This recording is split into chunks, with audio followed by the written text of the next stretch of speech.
We're recording. Hi, YouTubers. How you doing?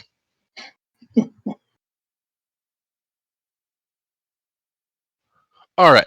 So, last session, we visited the dollmaker's shop, and Valakad asked to try his instrument out, stating that Valakad was looking at possibly buying one eventually.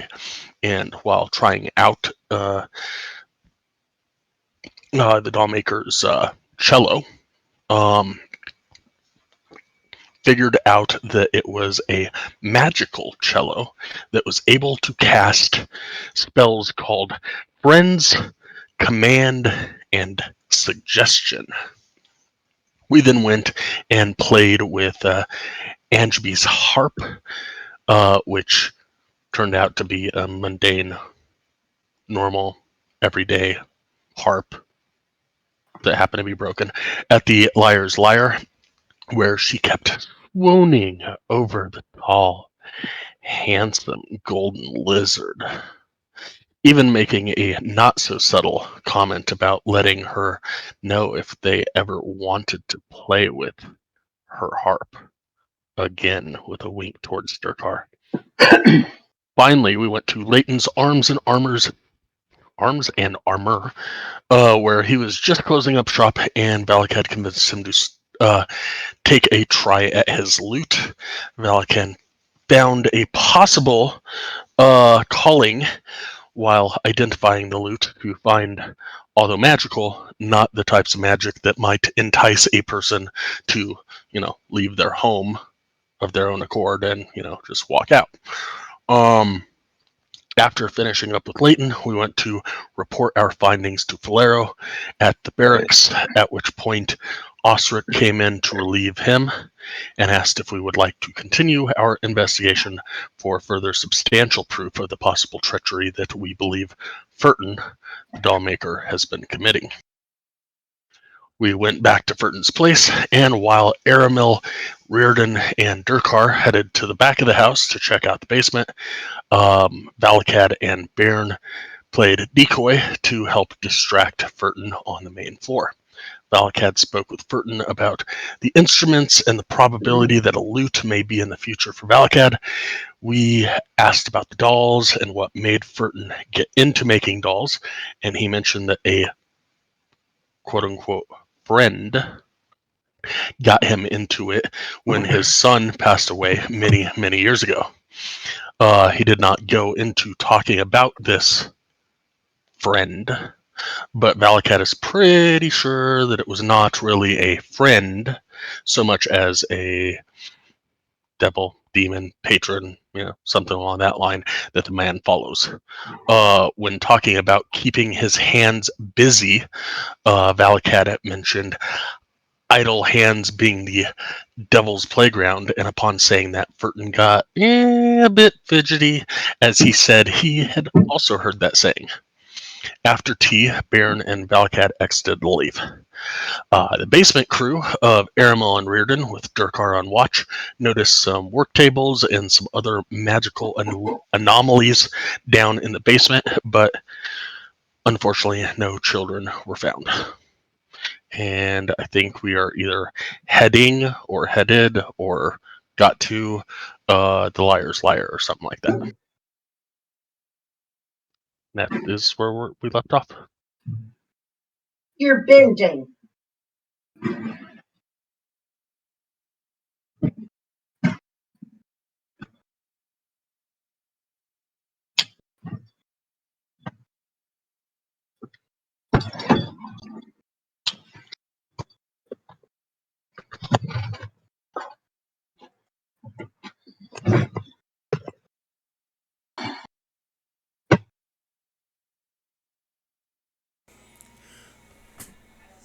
Okay, so you guys are now at the Liar's Lyre. Um,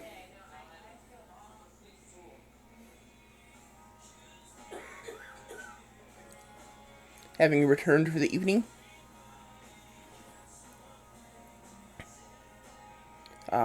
It is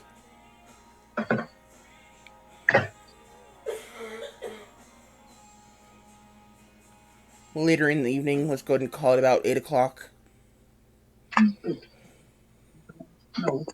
which is when you would normally uh, stop traveling for the day.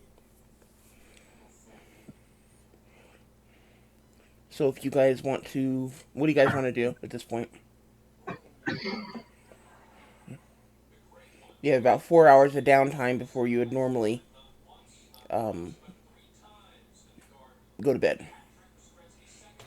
Okay, well, I think first thing should talk to the barkeep and get a meal and some ale. Okay, In fact, she probably just provide it for all five of us. she does actually. Okay. She's already preparing it before you can even ask.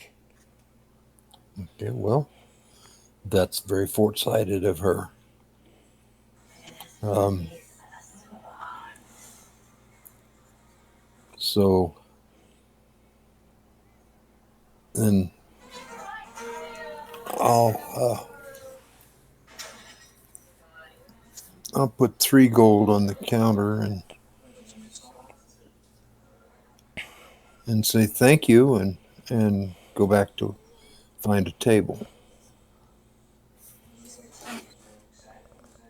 Okay.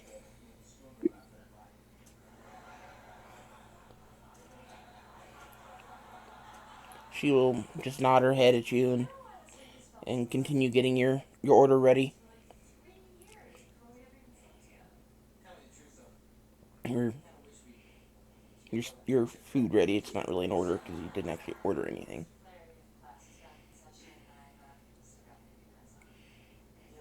But semantics. Um. That's fine. And as we're walking toward the table, I bend over uh, to Reardon and I say, "Have you noticed she never complains about getting that extra gold?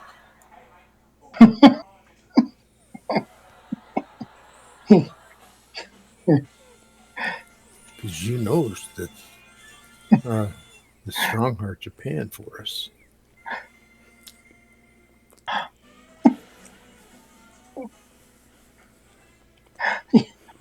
Yeah, yeah.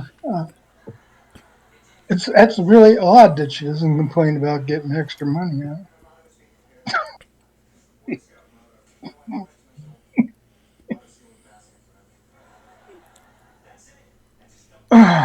I would think at least the first time she would protest and try to give it back, but I don't believe she's done that at all. But Well, hey, one thing for sure, okay, we're guaranteed some good service. yeah, well, that's true. And so far, we've gotten good service. Yep.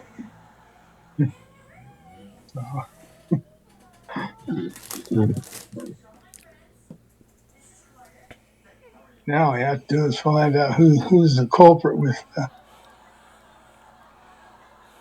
wanting to take the children out of town.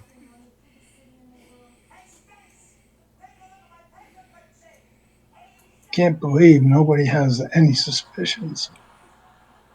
I believe it's the doll maker. But how do we prove it? Got to catch them in the act.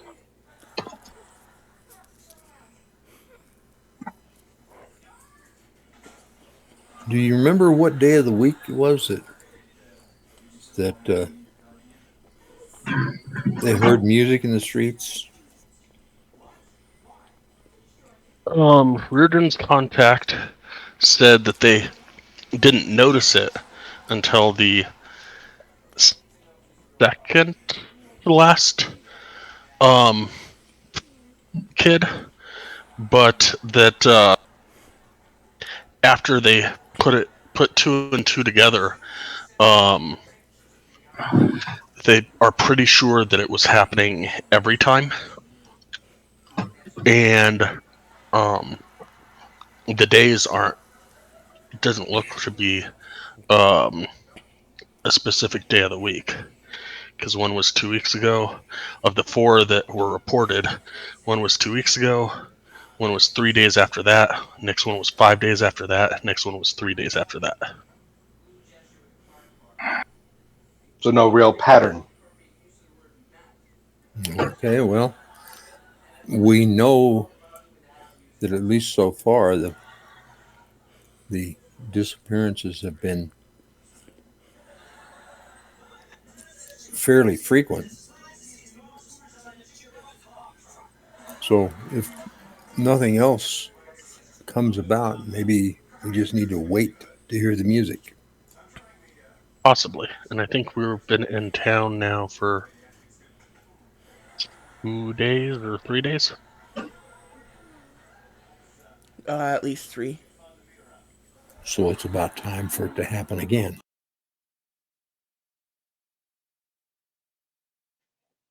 I'm going to communicate silently with my lizard, my spiritual beast. And I'm going to tell him to start patrolling the outside of the town. Just, keep walking circles around it. Let me know if he sees anything. Then I'll send my dragon to keep track of the town from air, just going from rooftop to rooftop, seeing if he sees or hears anything.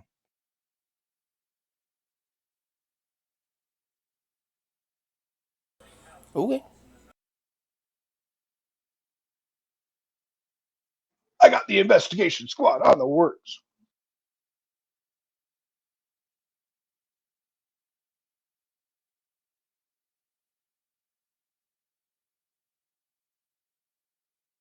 I also suspect that the city militia under Osric will probably do a better job.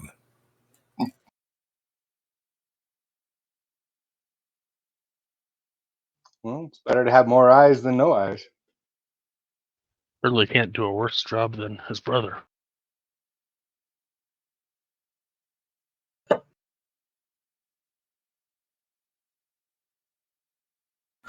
Well, while his brother was supposedly in charge and obviously in overhead, it still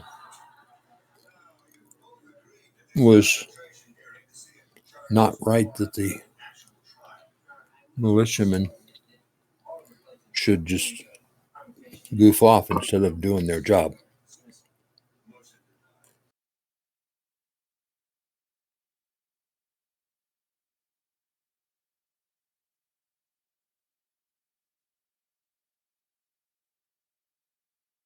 The way I see it, it may not have been their fault completely, but they sure contributed.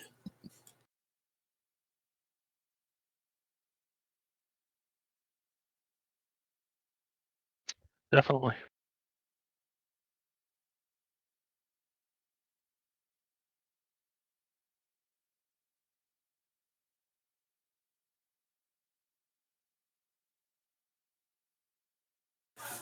When we get our food, I want to sit back and eat kind of leisurely and listen to see what kind of conversation is going on here in the bar.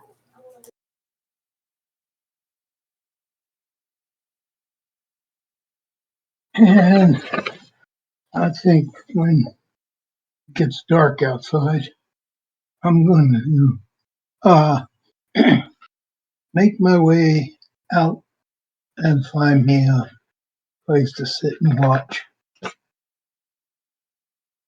I was just about to ask if any of our roads wanted to go play in the shadows. Well, I'm good at hiding in the shadows. And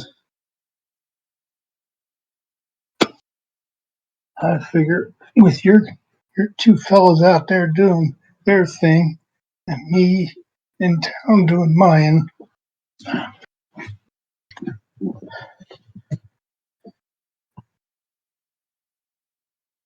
we should be able to acquire some helpful information, if not even catch the culprit.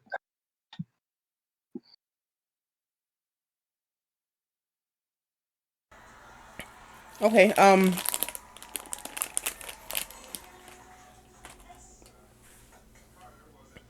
Durkar, give me perception checks from your dragons and your spirit steeds um, sheets.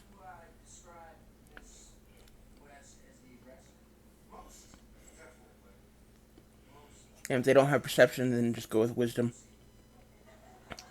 All right, so the dragon has a +3 to perception. The lizard has none, but has a passive of 10. Okay.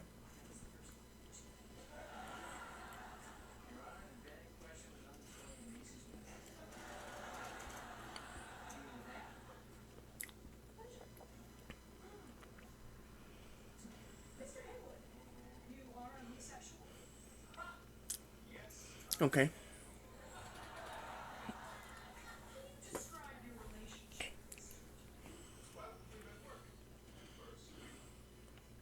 Nope. Nope, it's not.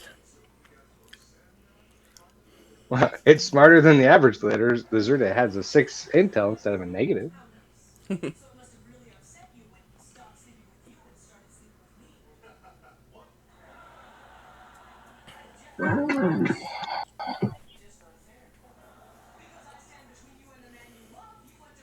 Okay, and Aramil and Reardon give me perception checks as well.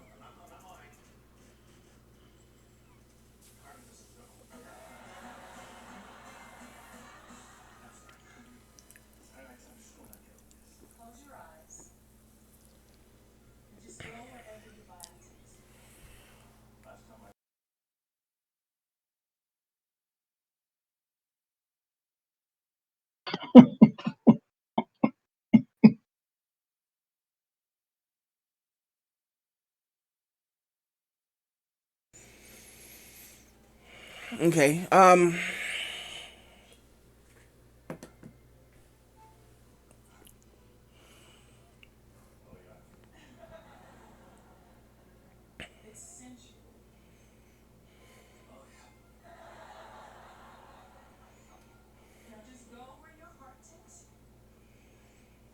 Let's see. What order do I want to do this in?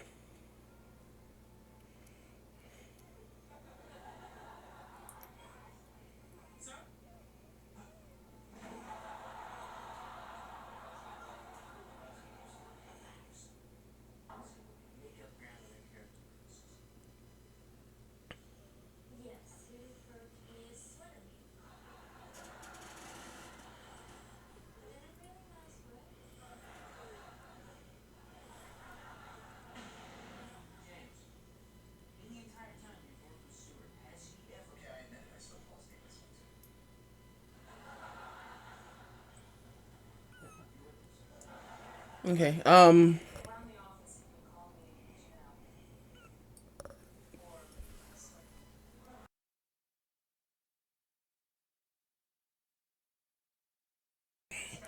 Ingby comes, approaches the table with your food and drink. Um,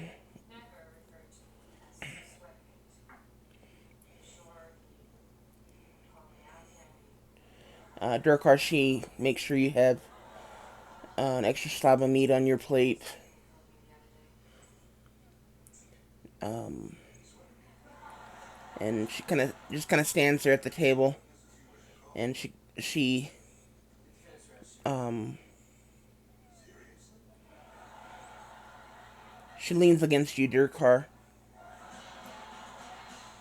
and just kind of snakes her hand over your shoulders and kind of plays with the back of your neck with her fingers, and she just casually chats with you guys, just asking, "So, how did your day go? Did you guys find everything you need in town today?"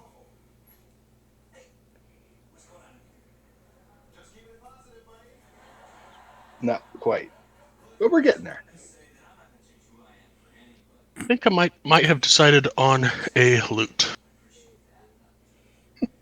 Seemed to fit the best. That's good to hear. It's always nice to pick up a new instrument.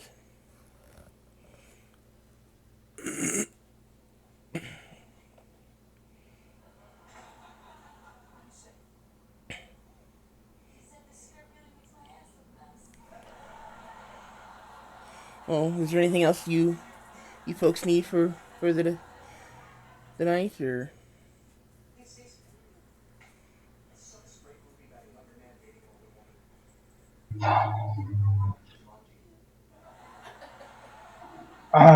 Not me. Food and the drink is sufficient. Okay, then I'll check back with you later. She kind of leans forward and kisses Dirkar on the cheek, and then um, walks away, looking back over her shoulder with a smile at him.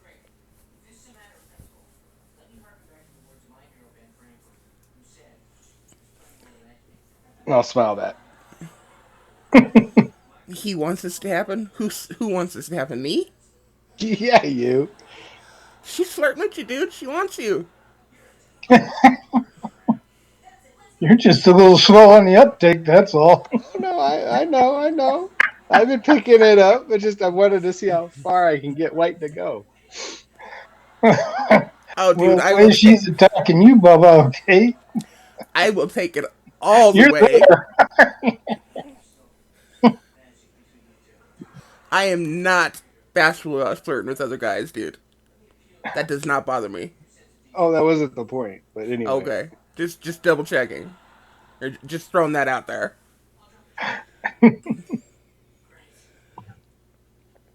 It comes from having um, working in fast food with uh, gay managers.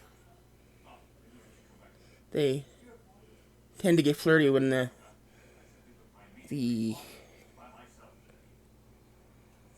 store gets busy. So you just gotta play along.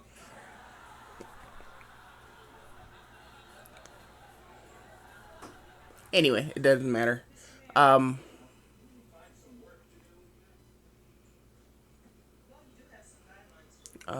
let's see. After we're down there for about an hour, um, dinner and stuff, I'm gonna head up to the room and work on some sleep tinctures. Okay. Three, Um. 3 hours, sleep tinctures in. Okay. And I'm going to make my way out the back door. Okay. What are you looking for out there, Reardon? Just just like a place to keep an eye on the town itself, or Yeah, I'm going to find a nice shadowy place where I can stand and watch and listen. okay. Because we don't know if he goes outside of town. We don't know if he walks down Main Street or side street or what. So I just need to find someplace central that's dark, and then I'll fade away into the darkness. Okay, and you're specifically trying to keep an eye on the doll maker. Yeah, that would Okay. probably be my primary. He's my primary candidate. Okay.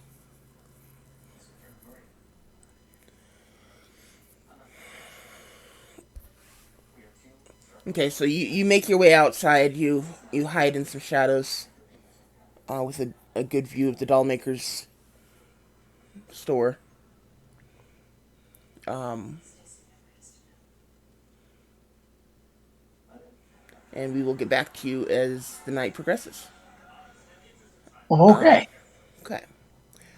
Aramil, you stop and you can go ahead and give me those rolls, Valakat, whenever you're ready.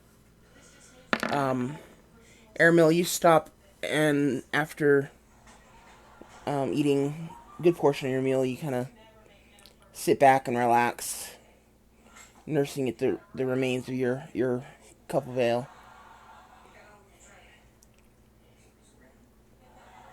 And you kind of concentrate on the conversations and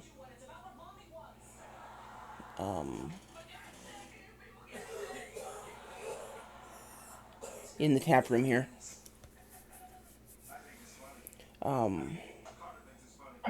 Let's see, 20. In one corner of the tap room, kind of the opposite side, you hear a group of soldiers. Um, there looks like there's 4 or 5 of them. There's 5 of them. And first, they start out by grumbling that, Osric's back. We're gonna have to actually straighten up again. We're gonna have to actually do the job. Um, no more downtime, basically. Um,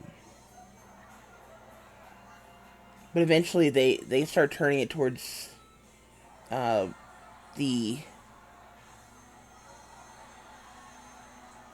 uh, the missing children's case,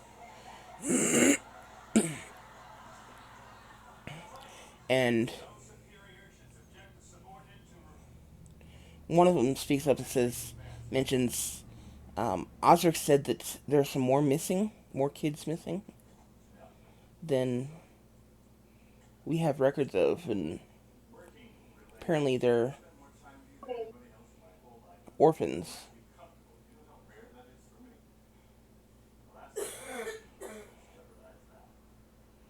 And one of the others speaks up and says,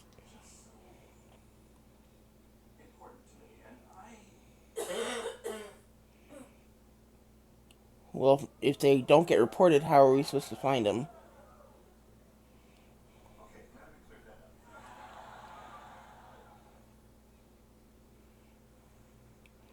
And the third one speaks up and says,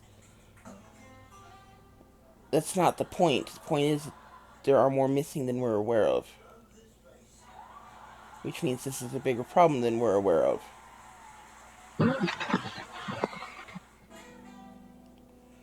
And they continue discussing the details of the missing children.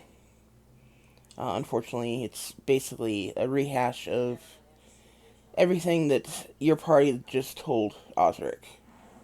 So it's no new information to you guys, but it seems to be pretty new to them.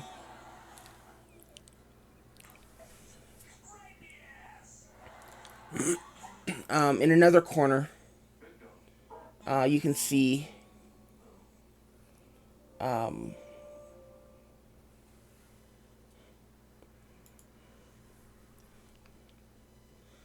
Becky's mom's um,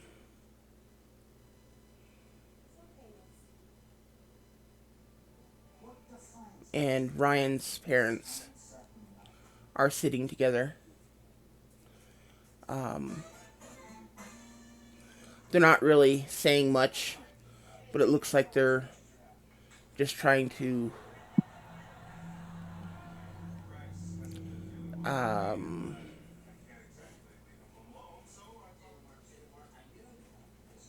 I don't know, suffer in solidarity or something like that.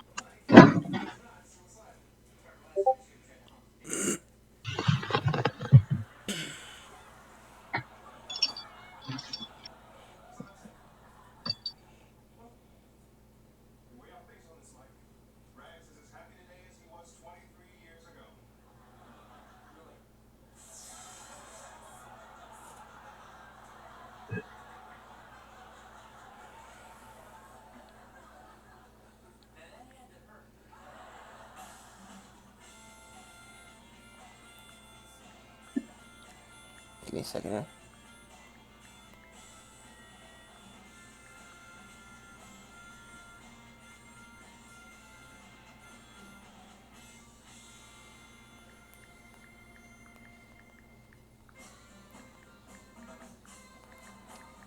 I just got a message on Facebook Messenger from one of my subcontractors. He just sent me, you better check your child's Halloween candy. Because this year, I'm giving out polyhedral dice. And if you thought drugs were bad, just wait until you see how addicting D&D is.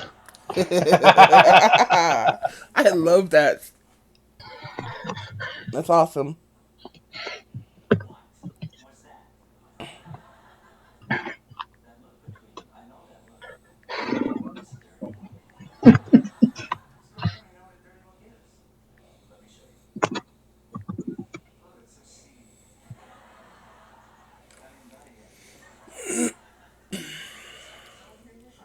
So yeah, Becky's moms and Ryan's parents are sitting at a table, just kind of suffering as a group, basically. Um, the saying "misery loves company." Um, Good song. is that a song? Yep, Soul Silent. Oh, okay. Um,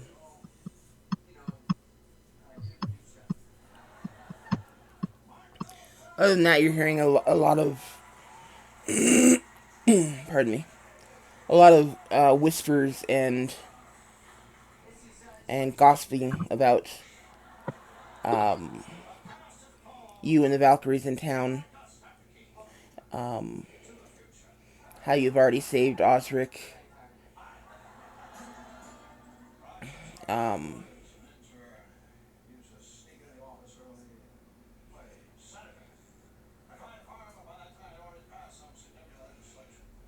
you've already saved Osric and your guests of the Strong Force family.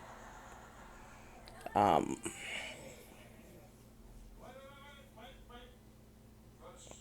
and now you're helping the malicious solve crimes. And they're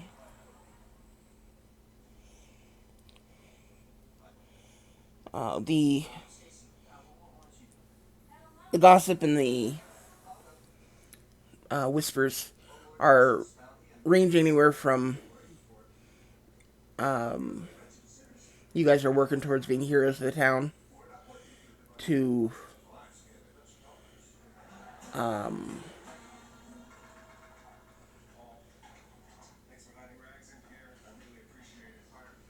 those who find your actions suspicious and wonder what your underlying motivations are.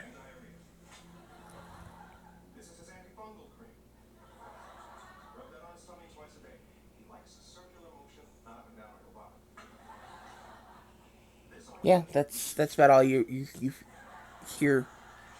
Not a whole lot of new information.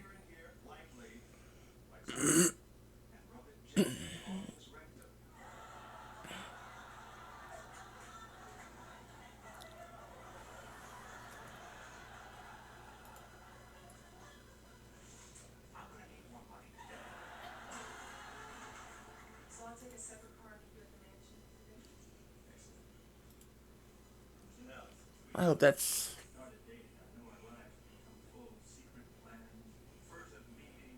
enough for you.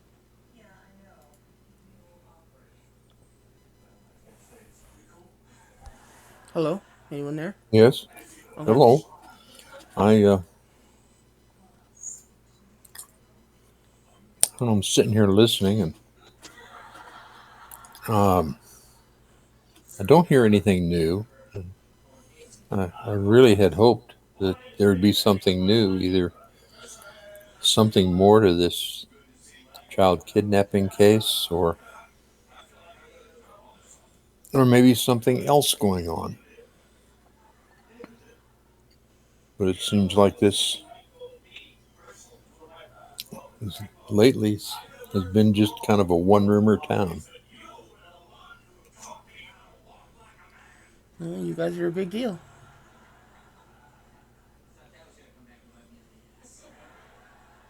Careful, we might get a big head.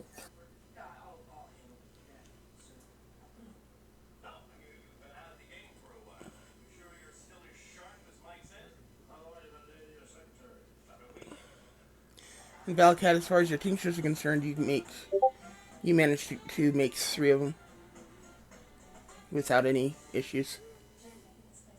That was good.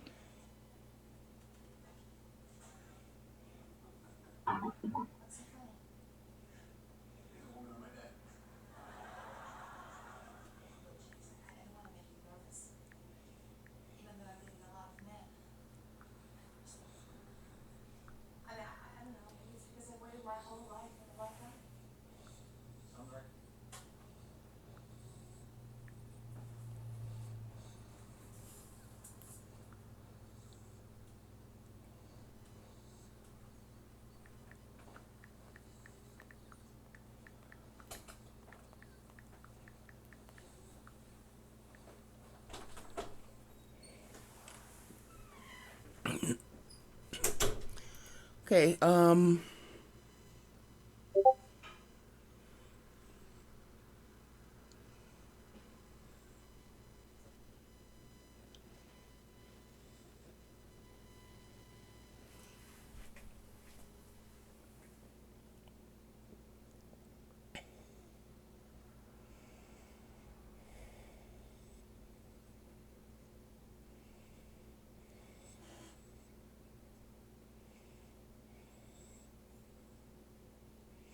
Okay, Reardon.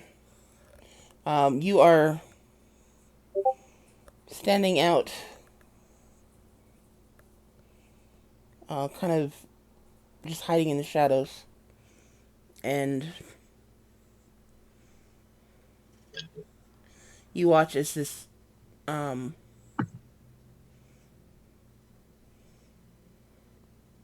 there's a cloaked figure that comes out of the alley, one building down from the dollmaker's store. He's short, but it looks like he's carrying something fairly bulky.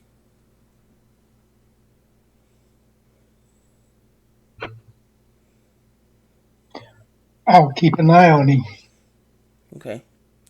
Um,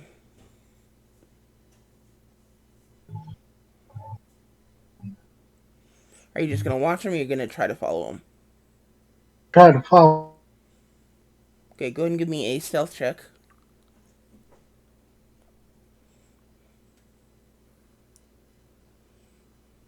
Okay, and give me another perception check.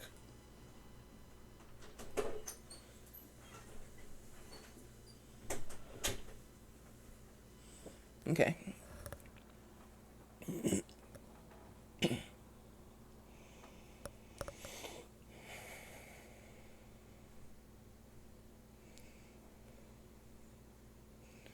Okay.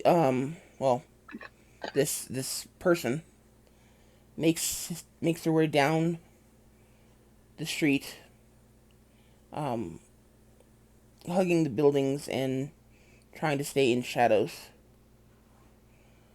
Um, I'll let him travel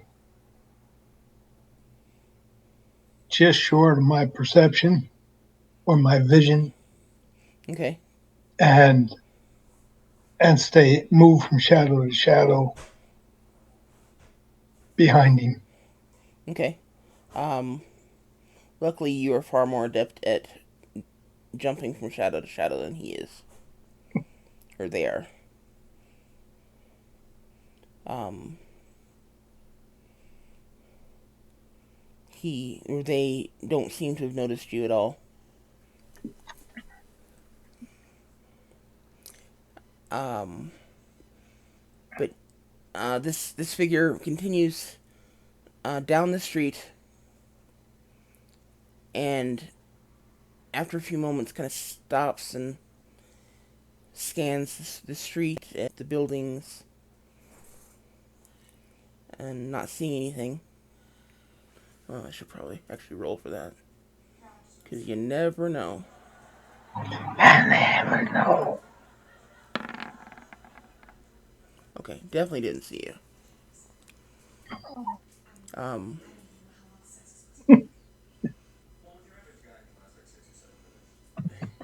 not seeing anything. The the figure kind of turns and kind of melts down the alley.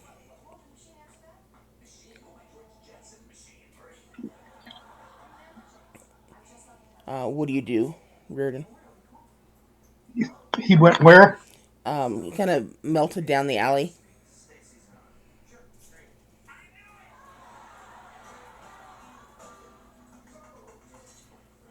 I'm just going to stay same distance from him, keep him under view, see what he does. Okay, so you're gonna. He disappears down an alley. Do you like rush up to the corner to keep an eye on him, or Actually, is there an alleyway on the other parallel to his travel?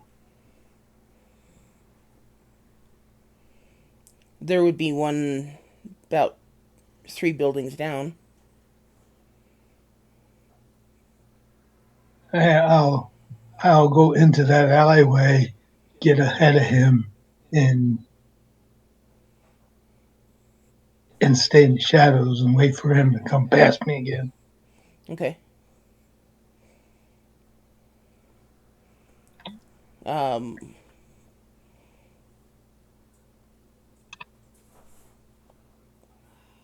you dart down the alley, parallel, and hide at the corner watching for him. And he comes out the alley, kind of peeks around the corner, looking for any witnesses.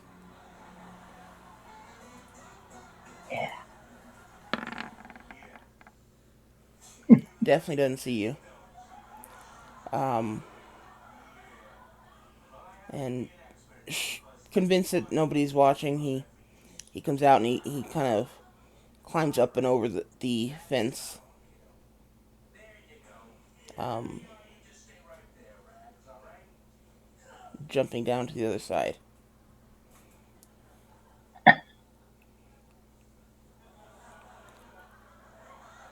I'm starting to not think that this is the guy we want, but anyway, I'll go over to that fence and just look over to see what he's doing. Okay. Um,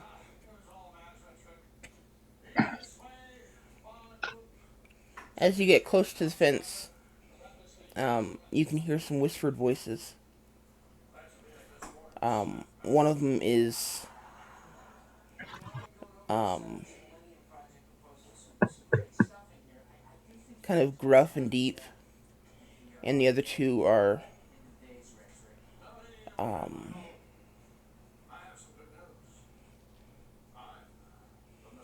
higher pitched, a bit higher pitched, and they're um,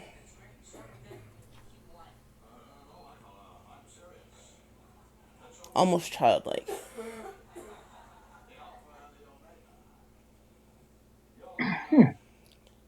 But the gruff one says, um,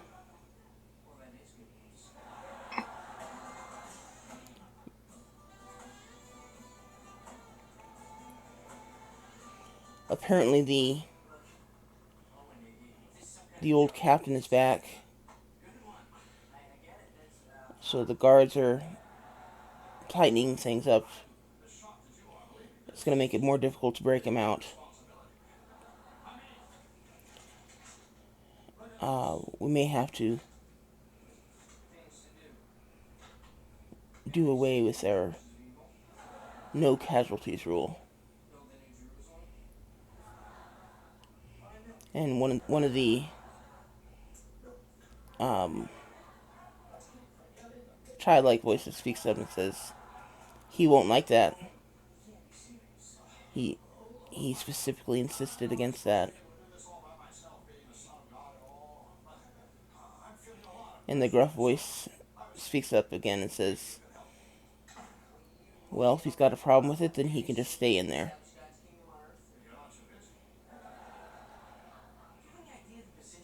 Besides, what's he gonna do?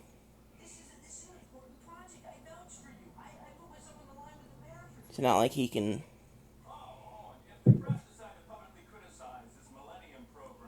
fire me once we've rescued him." And the third voice, um, again, it's a childlike voice, but it's a little more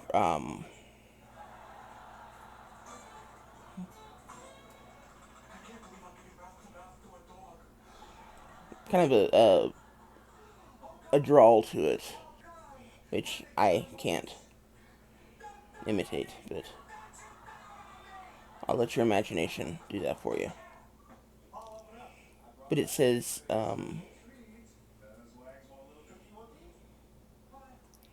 it doesn't matter what we have to do, we just have to get him out.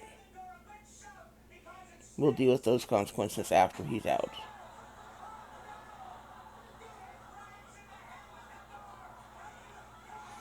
If the guards get in the way, they die.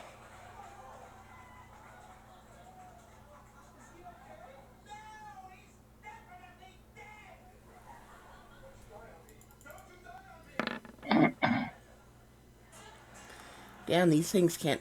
These guys can't detect anything for the life of them.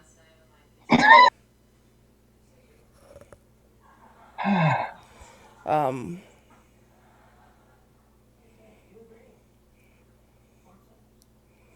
with that, they say, um, night after tomorrow, we're we'll get him out and then blow this town.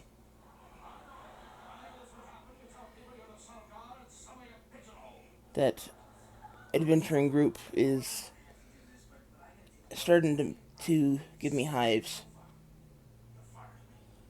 And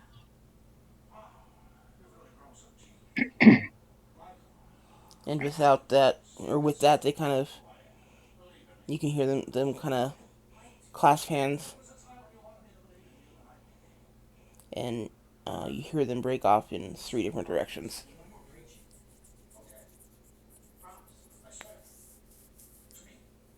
And I will say that's a little bit of information that doesn't help us in our cause at all.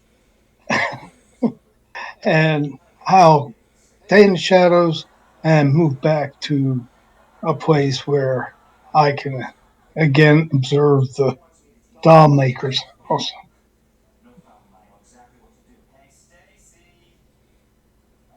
as stealthily as possible. Okay. Um,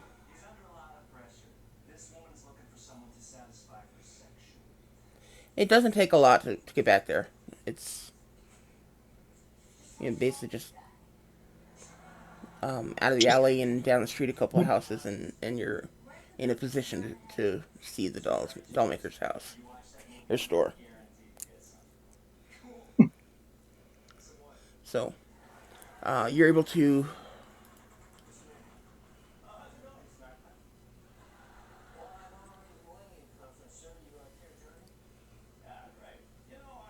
um, you're able to do that, and you watch the doll maker's house for the rest of the night.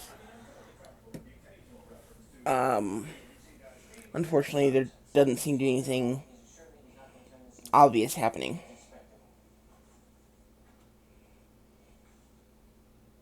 So I'll go back to the inn.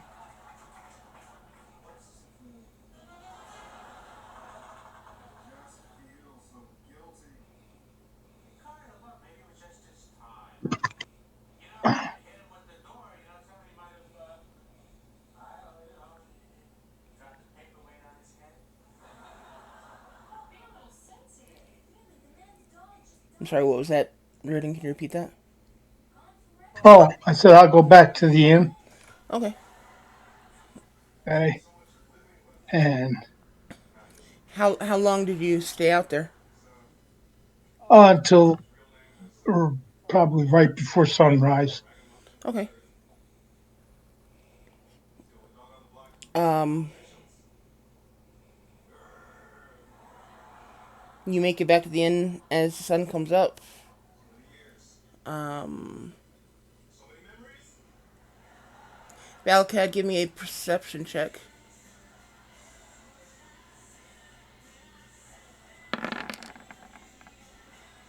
Okay.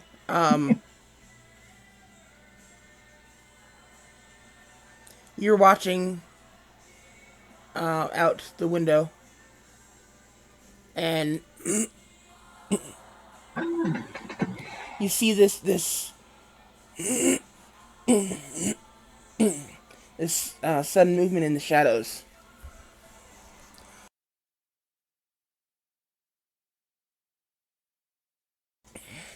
and as you watch a little more, you catch the um, almost invisible um, silhouette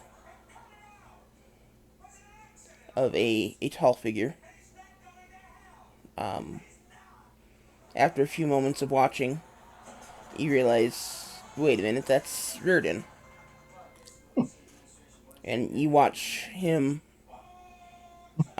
continue down the street, jumping from shadow to shadow. And after another moment or two, you notice the other shadow that he seems to be following. Um, you watch them both disappear down parallel alleys. And after about 5 minutes or so, Reardon comes up the same alley that the other shadow disappeared down. Um, he then comes back up the street, several houses, and settles into some shadows at the opening of an alley. Um, Unfortunately, that's all you see.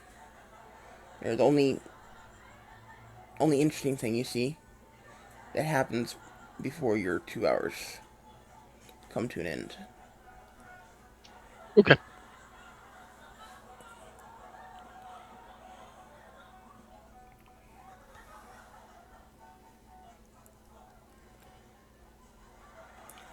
All right. Um,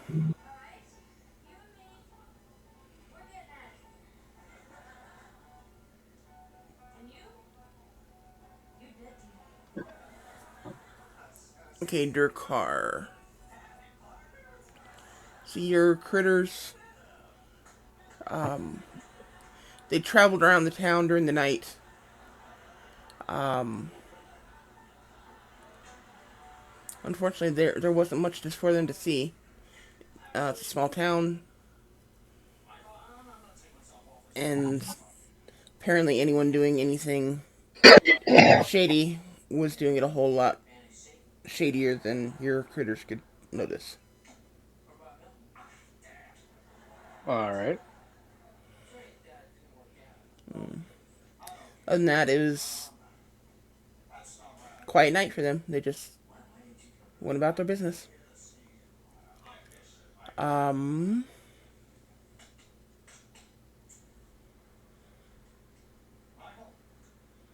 let's see.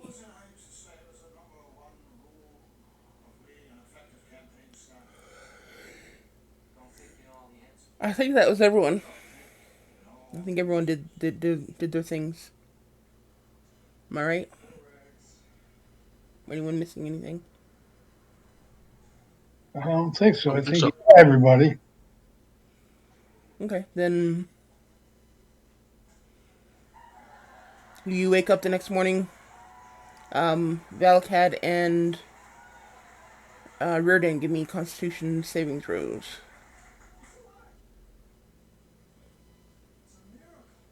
Valakad? Yes, Valcad and Reardon. Oh, sorry, I had to step away. I wasn't able to get to the mic. I was gonna say I was gonna take the dwarf, and we're gonna have a little alone time tonight. Oh, are you?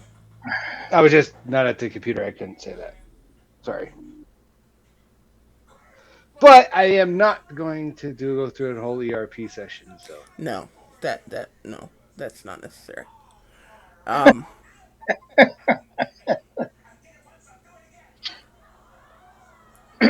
and during our encounter, I'm going to ask her to tell me what this particular phrase is. I thought I wrote it down, but I didn't. But I'm going to ask what this damn phrase is that Valcad keeps saying. She can translate it for me. okay, she translates it as lucky golden lizard.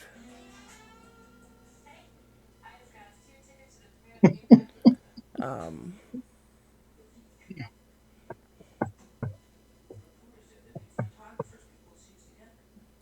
I'm going to fry his brain. okay.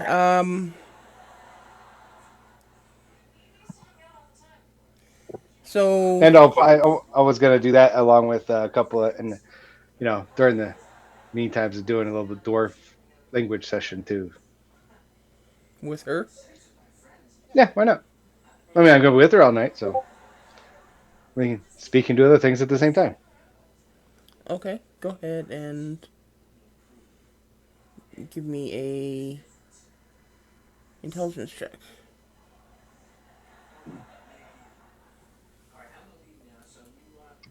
I'll go ahead and give you advantage on that one.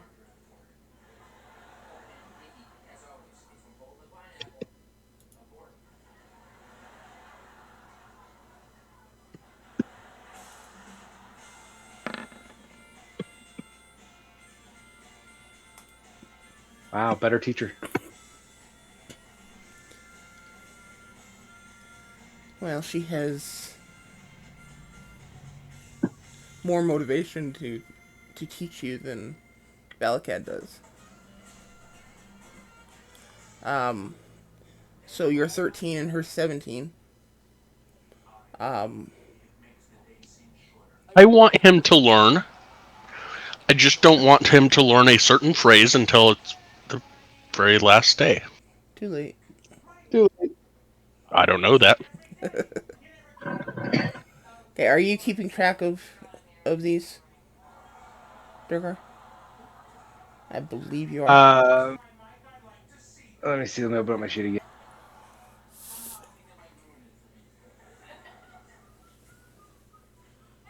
I currently have 3 hours of success. Okay.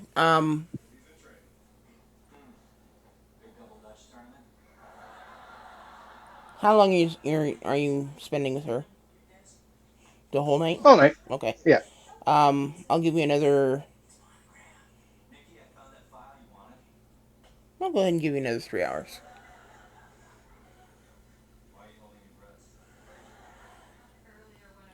Alrighty. And by the way, to answer your question, yes, she's had her scales.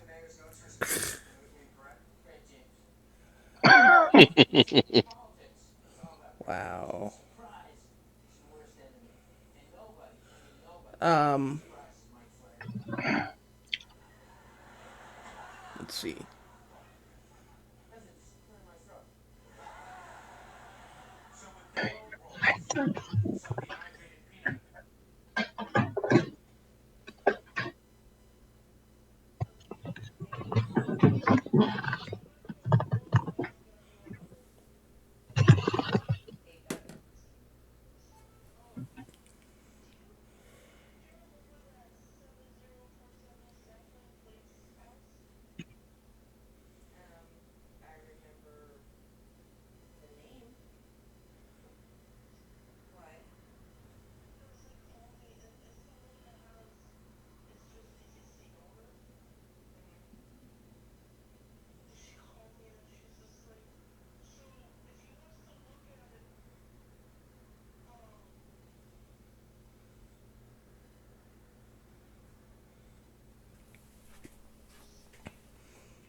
Okay.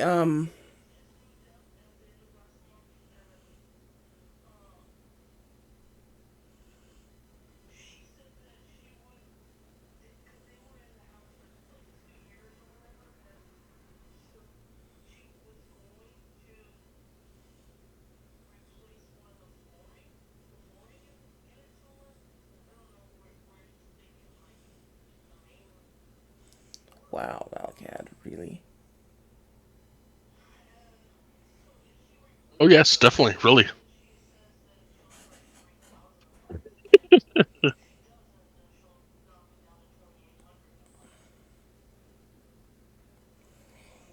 I hate to do this, but I think we need to take a break. Um, Huh? be back with you in a bit, guys. So let's go ahead and take a break now. Okie dokie.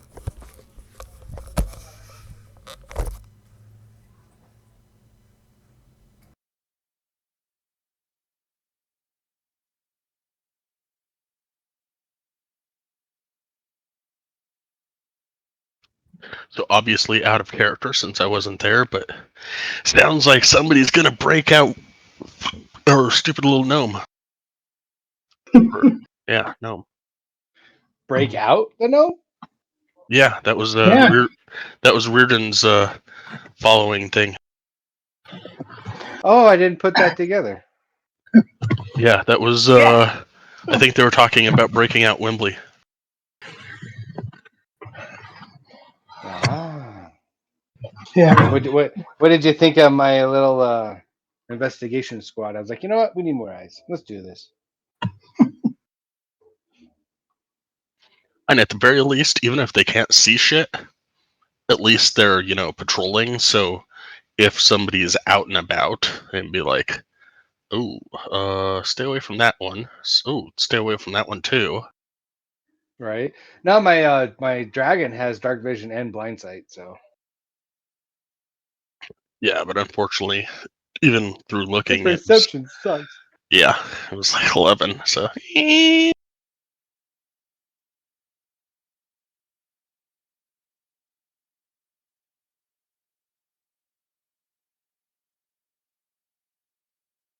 Considering his passive is 13.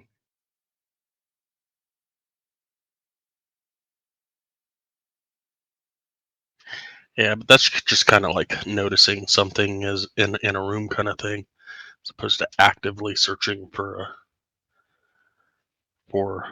an intruder or somebody doing something shady.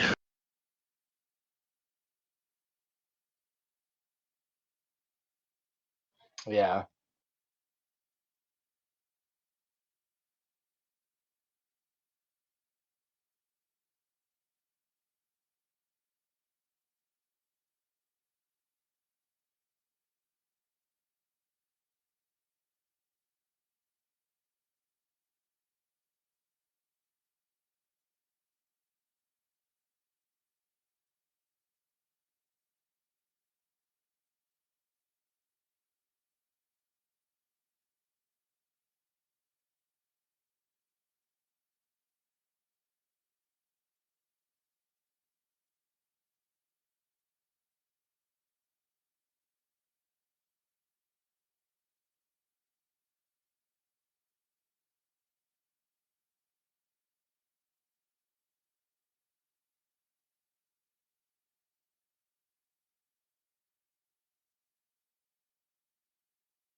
Yeah, I hope everything's all right. Yeah.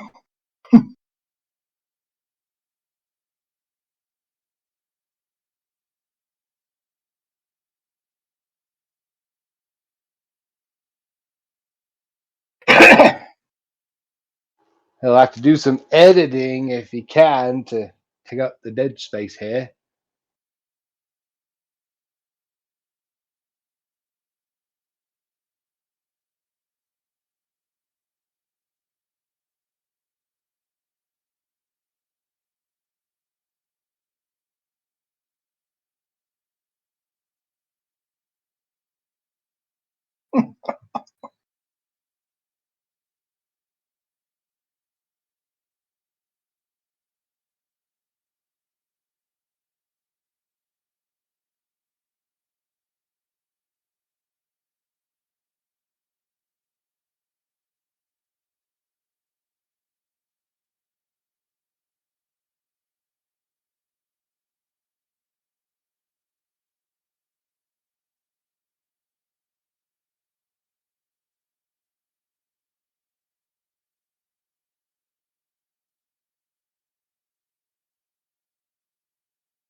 All right, that's 49 minutes of this. What's going on with this boy? I don't know. Is he all right? Anyone want to give him a phone call? Ray, are you there? Yes, I'm here. Uh, he should be back in just a minute. He said he had to take care of something, and it sounded like some message or something he had to deal with. All right, so he's a height then. He's not like he's in trouble. As far as I know.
Really sorry about the wait, guys. It's okay. Everything turned out okay? Yeah. Okay.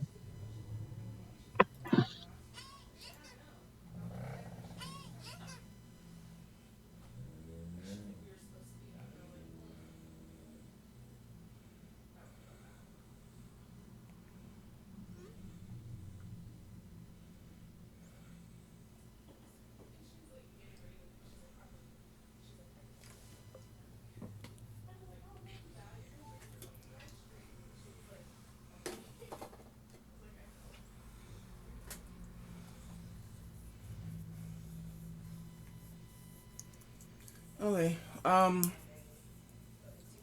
Where were we?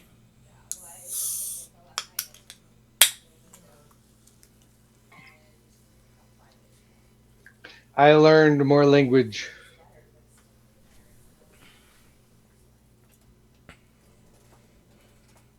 Right. So we were just settling in for the night. Mm. Okay.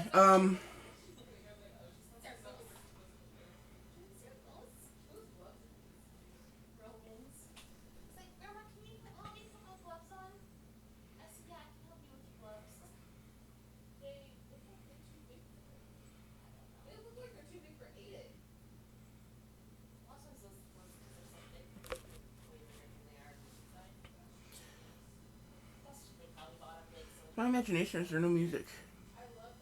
There's no music. I don't think I've heard any tonight. No.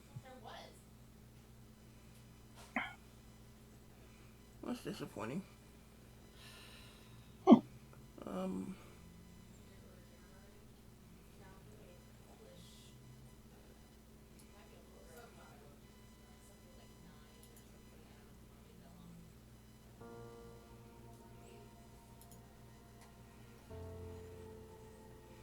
It's a little bit better.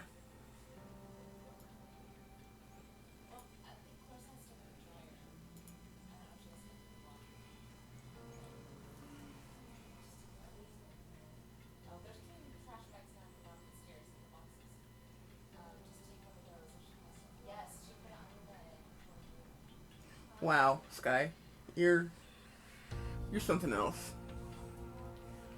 Yes, I am. Um. Okay, so the night passes. You guys wake up in the morning. Um. Dirkar is woken up a little bit earlier because his chosen roommate for the night has to get up and get the tavern up and running.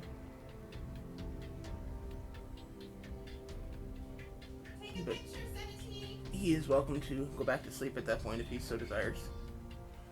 Um,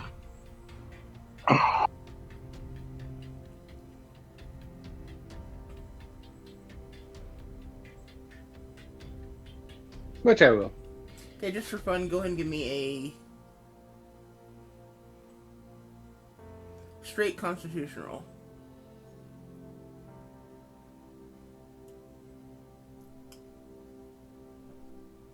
Okay.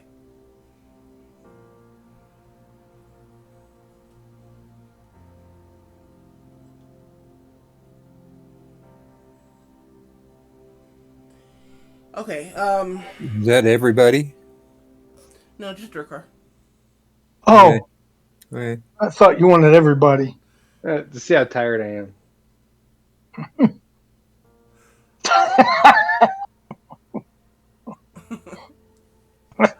um.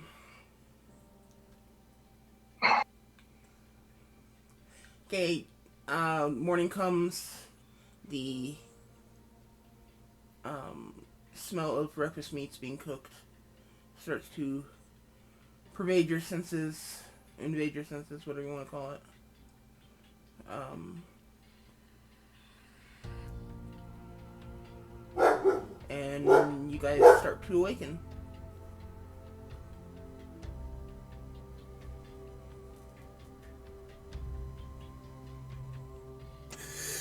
Well, I'll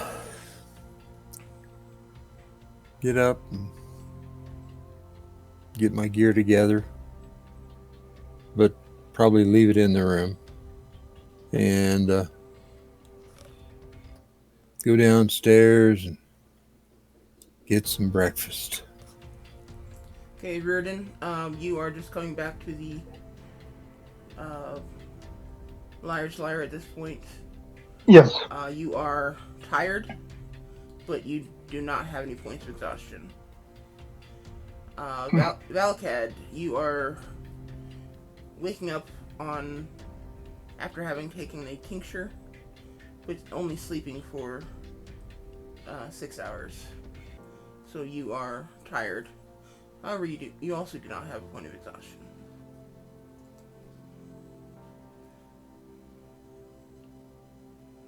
Um,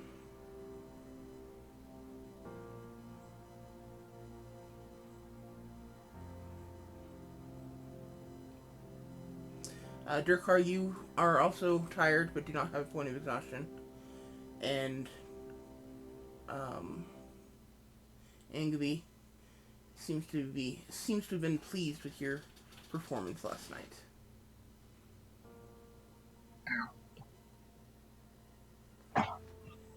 What? No D20 roll to determine that.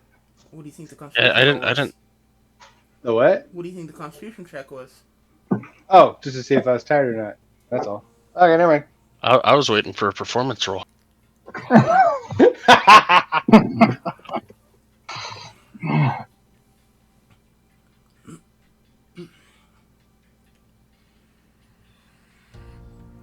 Well, I went with Constitution. Stamina. All right, just for shits and giggles. You were adequate.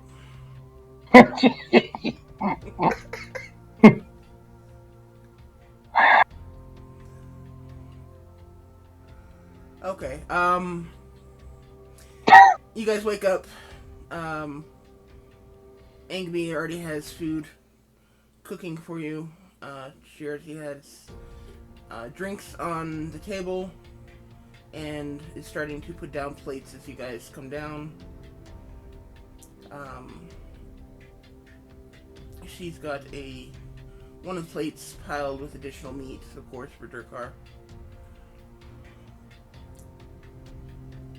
And Got to keep his strength up. something like that. Um, Well, she wants him to keep something up.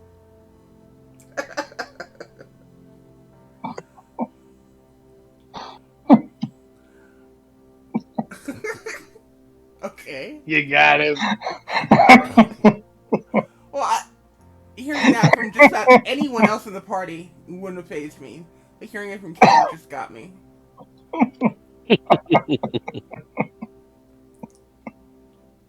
Okay.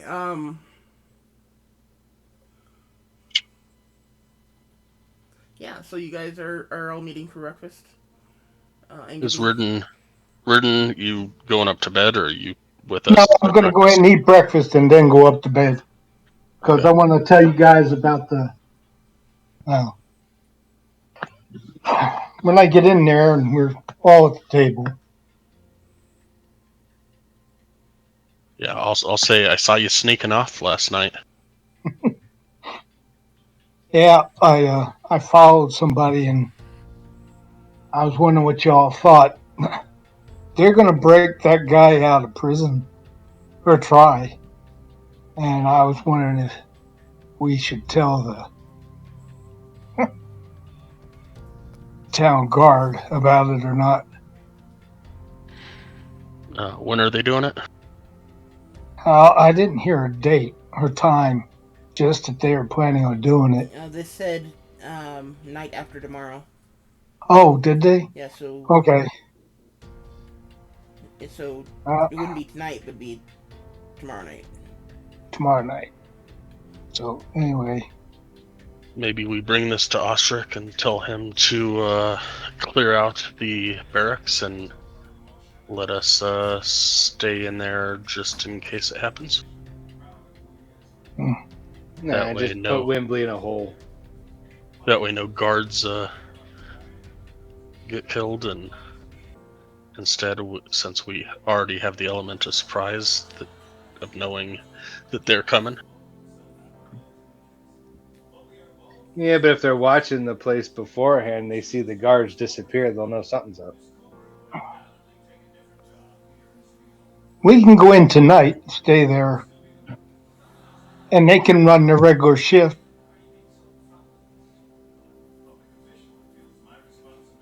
People during the day, because I'm assuming this is going to happen at night, right? And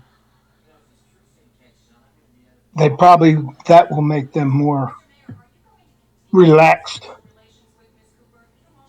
And that way, once we're inside, we just move Wembley to a different part if they're scouting the outside of the building, and we can shove more mushrooms down his throat.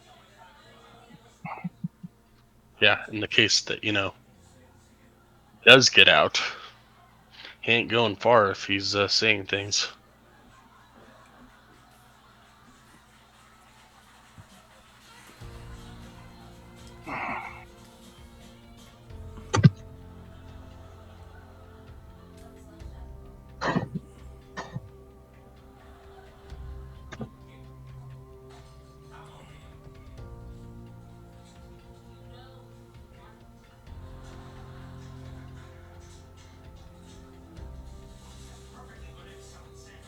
So when I finish eating, I'm going to go up and get 4 hours sleep.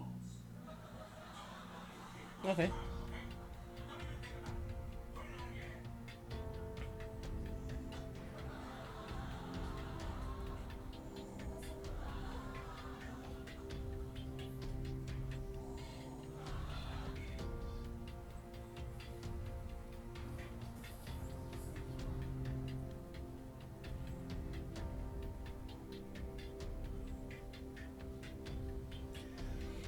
Okay.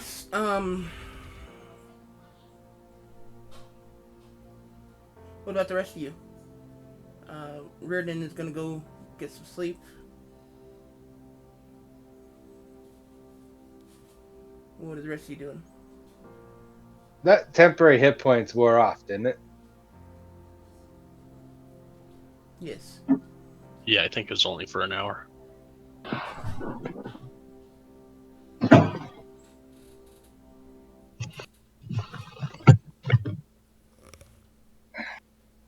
Well, I still think we should check in and see if anything else is discovered through the night.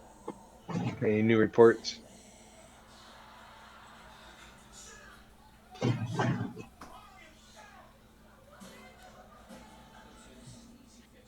Probably go see Leighton as well and just check out his arms and armor shop while he's open, just to pay respects, kind of thing. And I kind of want to go see if there's loot for sale somewhere.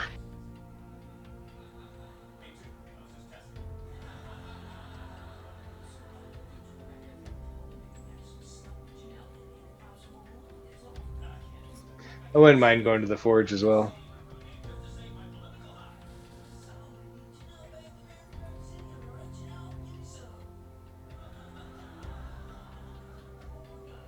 Okay. Um, that leaves Aramil. What are you wanting to do, Aramil? I guess I'll just tag along. I don't have any special interests at the moment. Okay.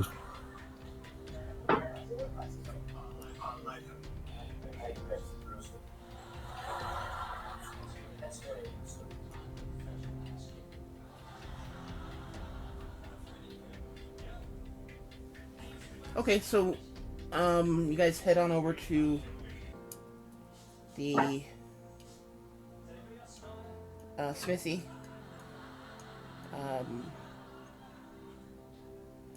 as you approach, you see uh, old man Leighton there, kind of trying to stir his forge to life.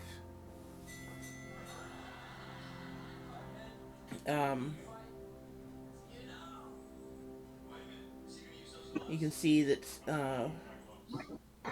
he's kind of um, trying to fight off the early morning cold.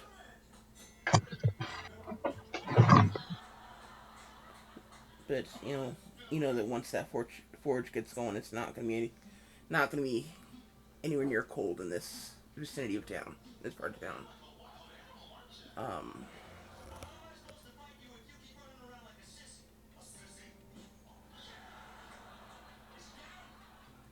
he he lights the forge and starts to toy with his bellows, um, blowing a stream of air over the coals every now and then. He looks up and sees you and says, "Ah, welcome back. Um, I don't remember. Did you? You didn't have any commissions, did you? No. No. Okay. No, Um, we what can I do for you? promised to come by and check out your shop during operating hours, and so here we are. Oh, question. Does he speak English or common? Or is this all going on in Dwarfish, which I'm still learning? Um,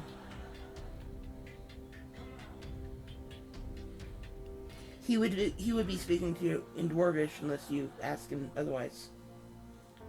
I don't remember. I think Valak was just talking to him in Dwarfish. So I would just, I only asked because that's my next question. I'm going to aim at Valakad instead because I didn't know. And I'm going to just ask him to, hey, Valakad, can you ask him if I could use his forge for a while? Does he understand what the lizard says? Yeah, Leighton turns to Durkar and says, what do you want my forge for?"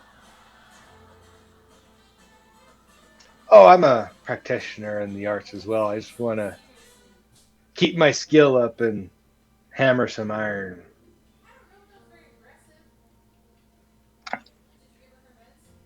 Okay, give me a persuasion check.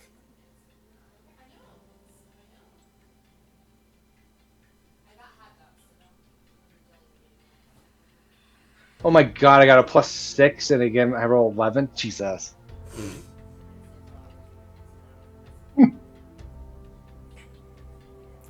Kind of raises his eyebrow at you, and and slowly looks you up and down carefully, and then he looks back at you.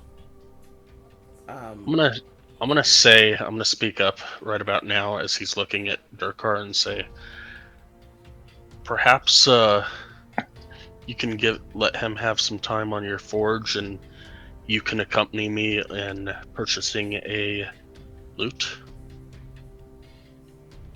Last night made quite an impression on me, and I think I would like to buy a loot.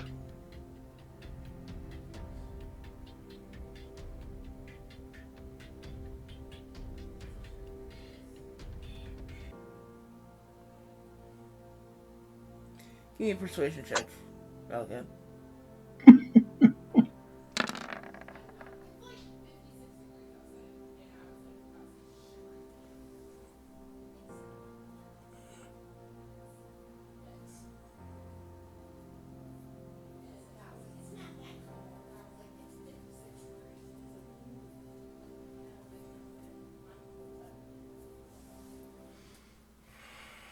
Um, he takes a step closer to you, Valakad, and kind of under his breath, he says, "I don't have to worry about him damaging my equipment, do I?"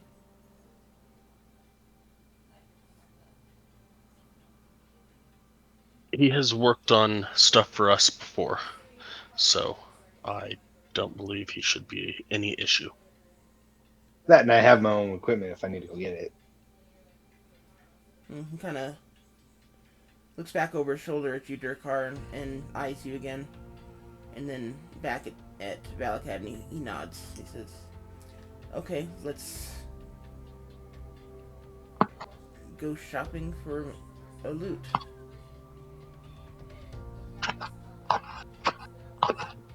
And then he kind of stops for a second, turns back to you. Not yours.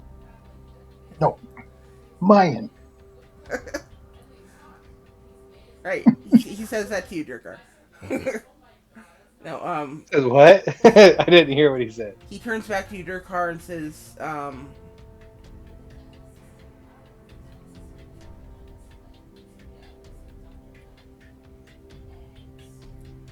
"Just remember, if you break something, you're gonna pay to replace it."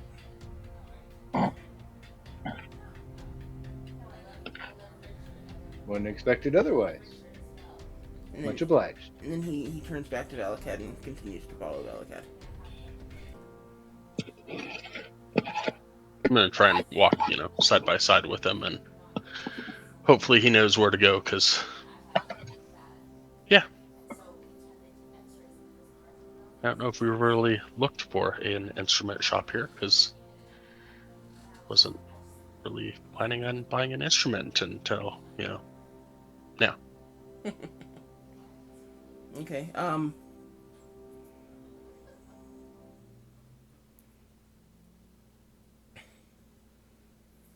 he doesn't take you to an instrument shop. What he does take you to is, um,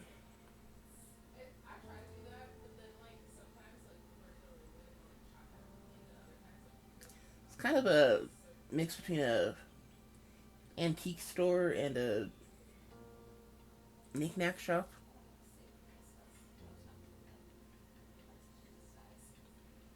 like a souvenir shop type of thing, and a antique store. And he takes you inside, and um,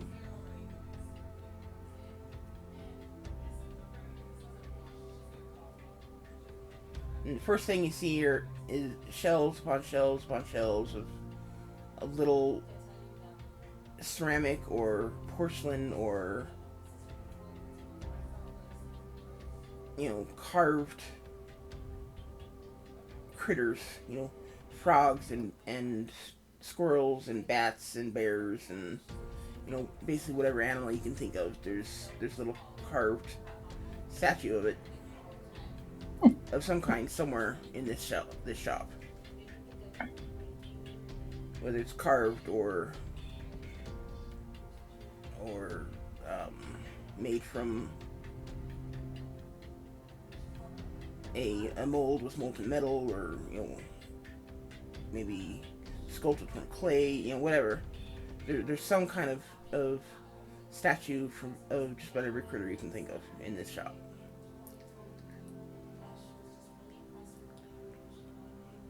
Um, and Leighton, ignoring all the critters, takes a step around to the side and walks into a back room, just kind of nodding politely at um, the old dwarf standing at the counter. And as you enter this back room, um, there are instruments everywhere. There's one wall is completely lined with string instruments. Another wall is completely covered in woodwind instruments. Third wall is completely covered in percussion instruments. And there are shelves upon shelves holding the smaller instruments. And it's just like an amazing collection of instruments everywhere you look.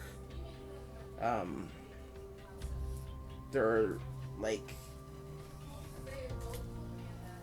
uh, 10 lutes hanging on the wall of varying sizes, colors, um, different shapes.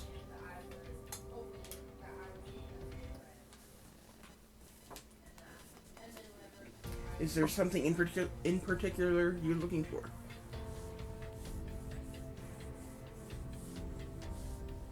You asking me as a DM or as the person? DM. Not in particular. I would probably tell whoever, if there's customizable options or if there's any inventory in stock. Perhaps loot that is dyed in blue for Estra. But outside of that, I wasn't particularly looking for a magical item, but just kind of loot to play.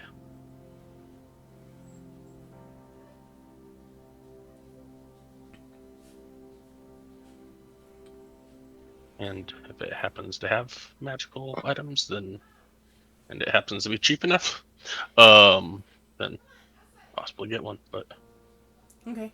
Um,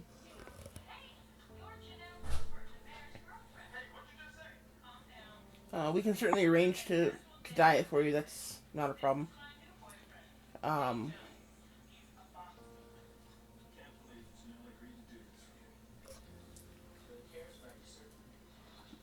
how much do they charge for lutes in the book? Do you happen to know offhand? I don't have that sheet open. Why would you? You are not the DM tonight. Hey, nosy. I have it set on one of them. Actually, You got what? open.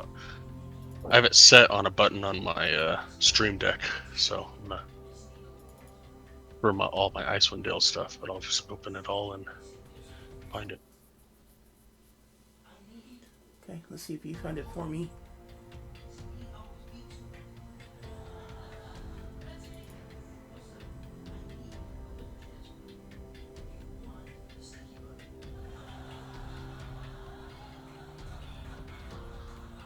$53 gold, 1 silver.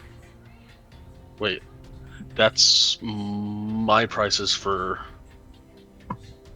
That's my increased prices for Icewind Dale, though, so it might be cheaper.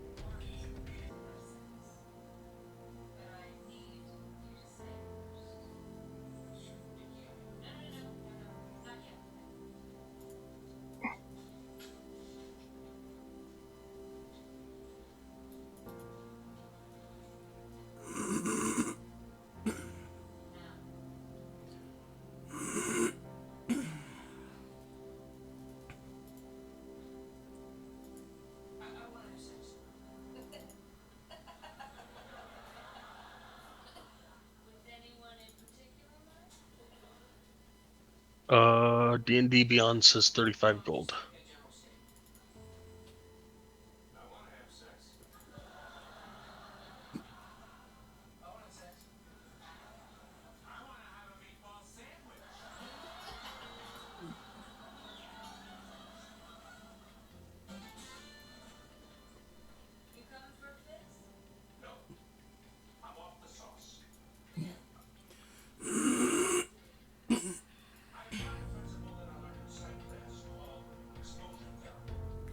$35 gold.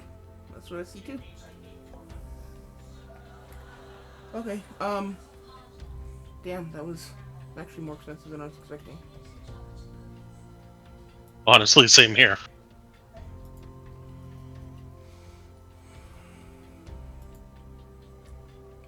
Okay.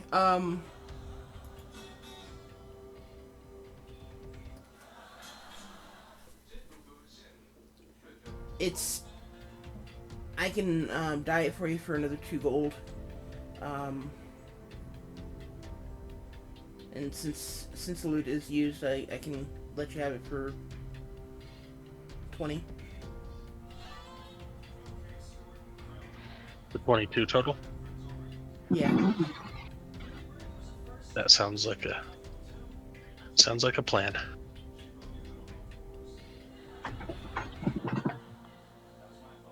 Okay. You want to come back later today? I'll have it dyed for you, and you can pick it up. Sounds great. Thank you very much. Mm-hmm. You gonna pay now or? Yeah, I'll go and give the 22 gold over. Okay.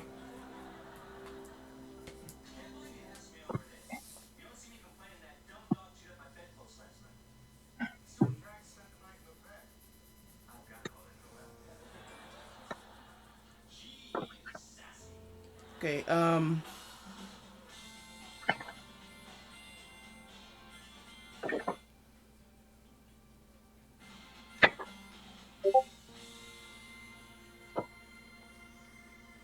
Don't leave me.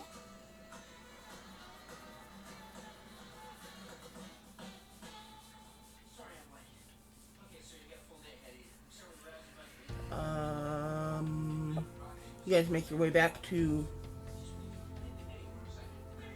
the smithy, where Durkar is hard at work, hammering um, metal blanks for weapons, or let's make it for horseshoes. Actually, I was gonna try my hand at creating a bust of myself. A bust? Yeah, you know Oh, those busts that they make of people sitting Yeah. on a pedestal. Yeah, I was gonna get my hand trying to make one of those. So I'm gonna work my way into doing some tinkering.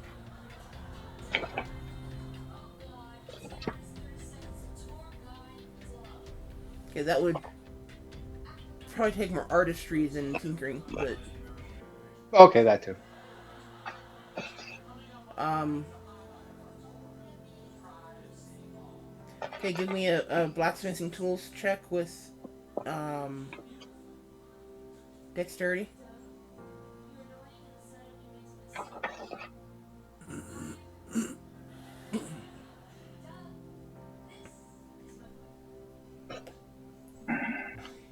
Okay. And how long are you working on this? As long as it takes to come out looking pretty damn cool. I mean, that's I was thinking in my head, a couple of trial and errors. I'm making it out of iron, so I have the ingots for it. But about not too big. But yeah, I was just yeah, I figured I'd make a couple and then to practice with first.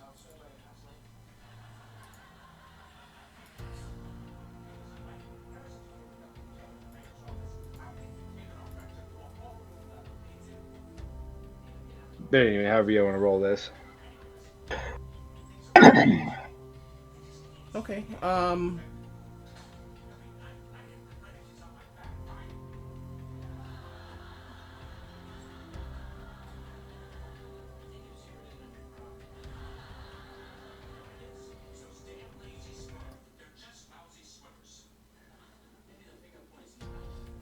I was kind of thinking the same thing there, Valakad.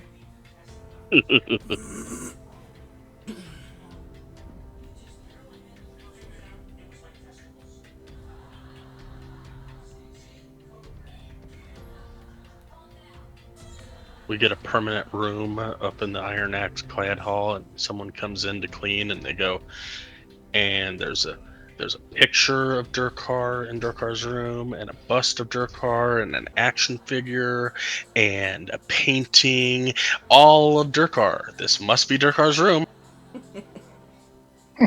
Dan Skippy.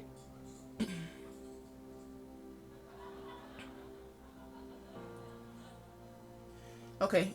This takes you about 3 hours. Um, you're able to create the bust and um, use the skills you have for um, putting designs into um, your weapons and armor and such. You're able to uh, use those skills to allow you to shape this bust into a reasonable facsimile of you. Um, go and give me a performance check as well while we're at it.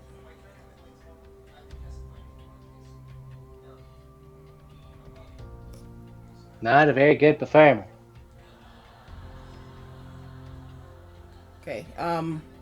You did better at the horizontal mambo.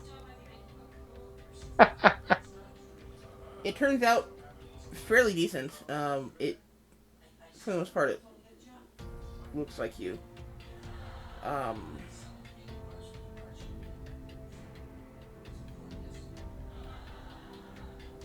yeah.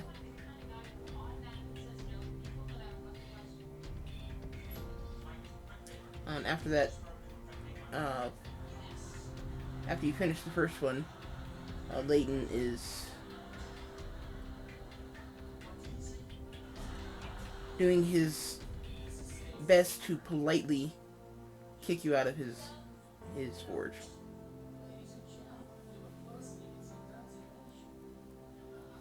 Fair enough. He wants his forge back. I'll leave a gold on the anvil.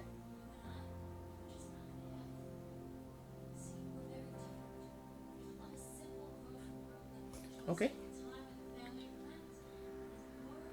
He will pick it up and pocket it as he walks back from kicking up.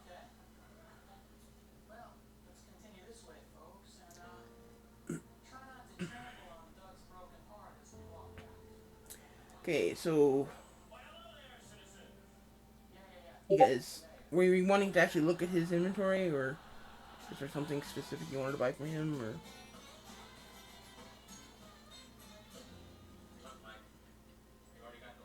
I just wanted to come by and see him and kind of look around kind of thing, because we said we would. I don't think there's anything in particular that I need currently. Okay.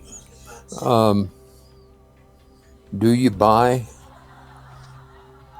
uh, used armor?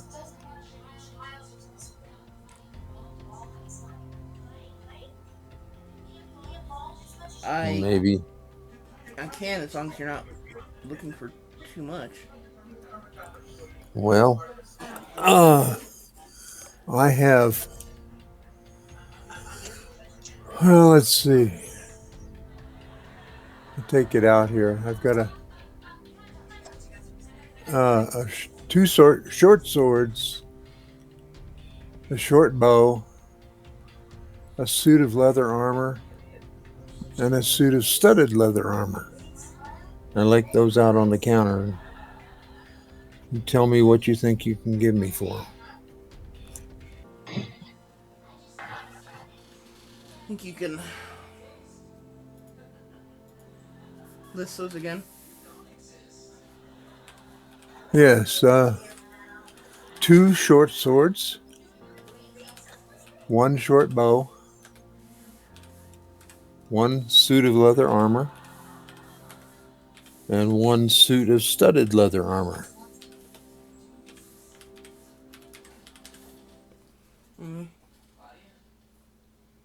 Give me a second.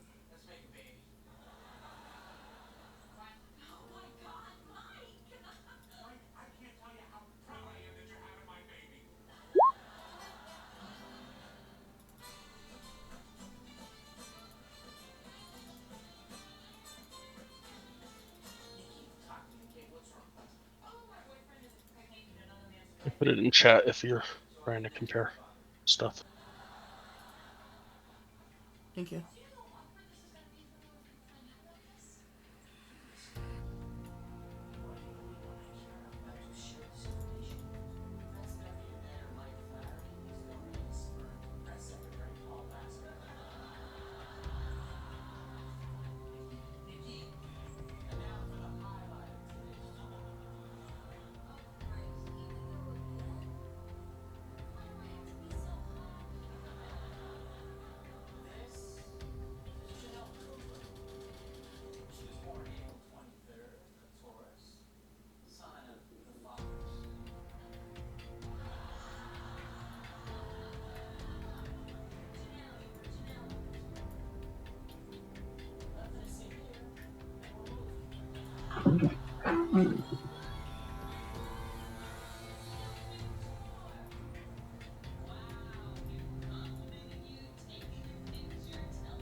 Okay, I'll give you 5 for each of those short swords. Give you 10 for the short bow. 5 for the leather armor. And 20 for the studded.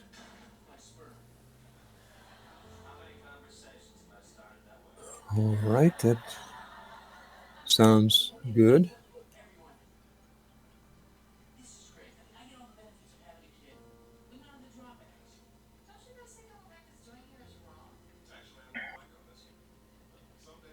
So that's a total of 45 for the lot. Yes.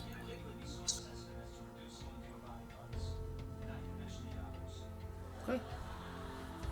I'll take these and give you 45 in gold.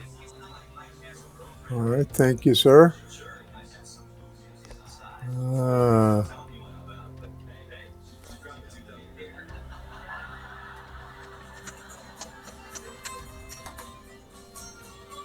you know, I hate to be a problem, but I thought I had other armor in my inventory that I was wearing, but it would appear that I'm wearing the studded leather, so I don't think I want to sell that. Oops.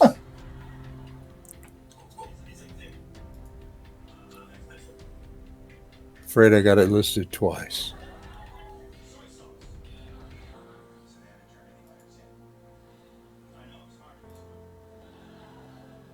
So, You have it listed twice? once I've got a side list of things to sell, Mm-hmm. and then I've got the studded leather in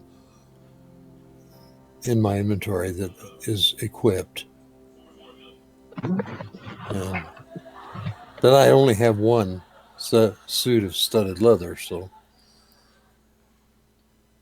Okay. So so I think total 25 for those items because there's okay, yes, no studded. that that's fine. Thank you, and I will put that in my list.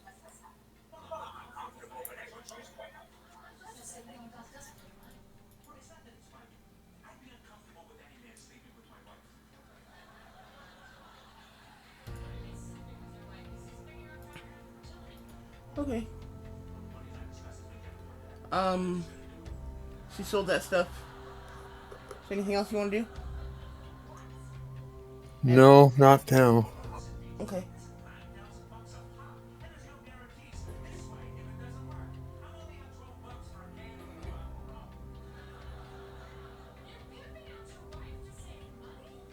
So it's about 3 hours later.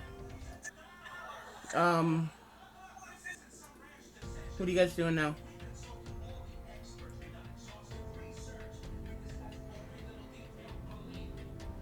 Have about an hour before Reardon wakes up. Want to go over the barracks and talk with Ostrich, and then go back for lunch. Sounds good.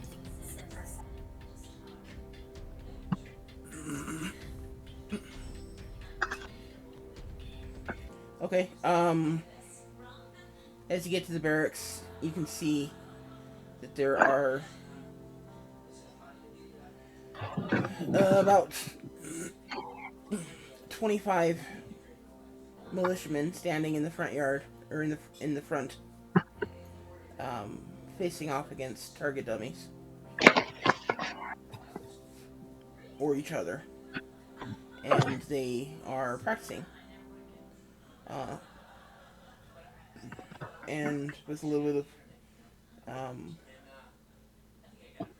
looking around, you find Osric facing off against two others, um, with his chain shirt and the war pick that you brought to him, as well as a sturdy looking mace in his offhand. And he is sparring with two others who seem to be um, at least adept with their weaponry, whether at least proficient with their weaponry, whether they're particularly skilled or not is up up in the air, but they're certainly proficient. Um, but Osric seems to be handling the two of them fairly easily um, with ease. He doesn't seem to be struggling much. He's not even breathing heavily.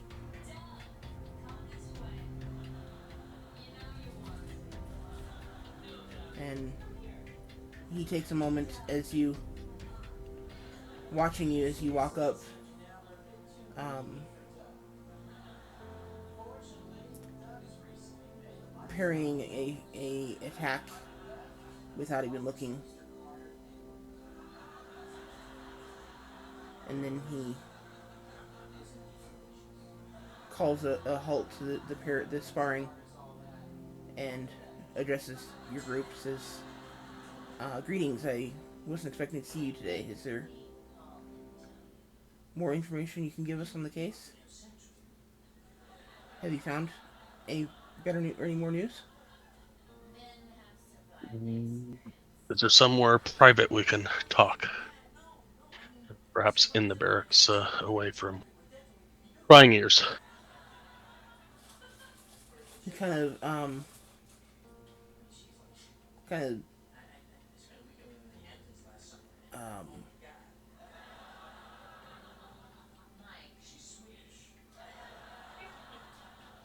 with his sword.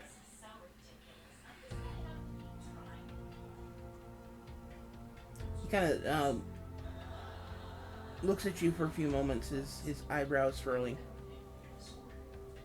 and then he looks over at his um, men sparring in the yard, and I use the term men loosely, as there are females there as well. Um, I guess looking at his troops sparring in the yard, that would be more appropriate. Um, and then he gives you a nod and leads you inside the barracks and into the corner where his office is.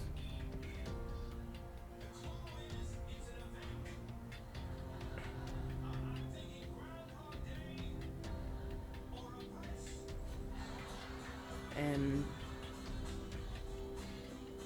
he takes time to put his weapons down, and he starts pulling his gloves off and his helmet, and basically starts to strip out of his armor.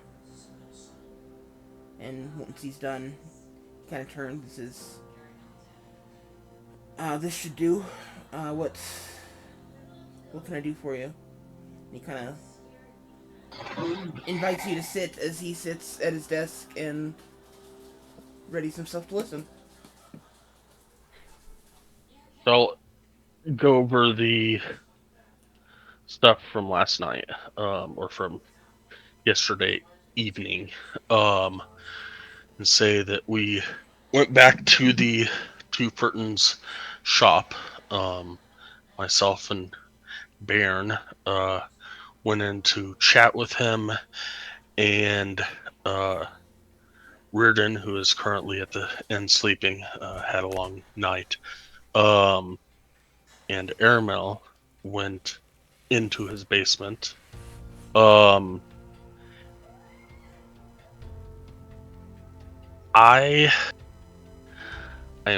still feel, I think, that he has something to do with the missing children, but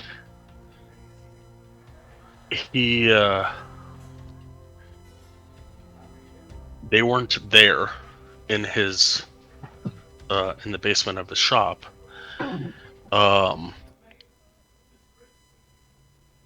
While I was talking with him, I asked him how he got into making dolls, and he mentioned something about a friend of his that told him he should do it after his kid died many years ago. And the way that he said friend did not sound like it was a friend, but perhaps maybe someone he fears or something he fears. Likewise, I made an offhand comment about idle hands being the devil's playground, and he you need to answer that? No, go ahead. Okay. And he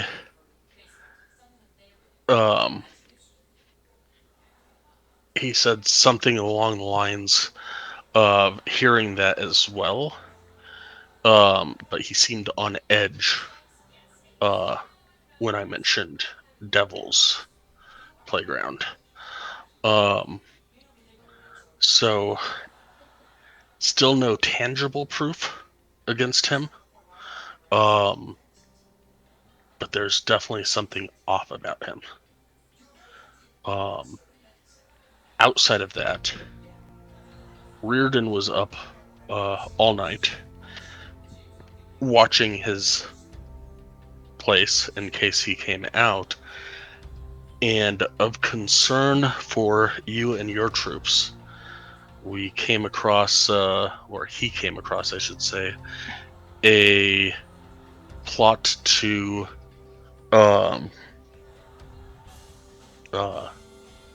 break Wembley out of the cell. little guy over there that was tasked with healing you and was instead stealing both you and your father's life force for whatever reason. And supposedly that is supposed to happen tomorrow night. Oh, he's not going anywhere. They mentioned that apparently he didn't want he didn't want anybody to get hurt, but they're of the sort that if guards get in their way, then guards will have to die. So, hoping to get your permission to stay in here and just watch over Wembley tomorrow night. Maybe starting a little earlier, just in case that actually does happen. A little more protection.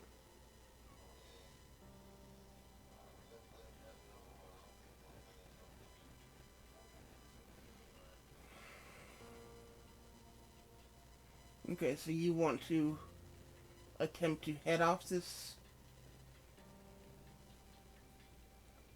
jailbreak? Yes, there were. I can't remember offhand, out of character. It was 2 dwarves and a gnome that we saw in the Liar's Liar. Dwarf and 2 gnomes. Dwarf and 2 gnomes. Okay.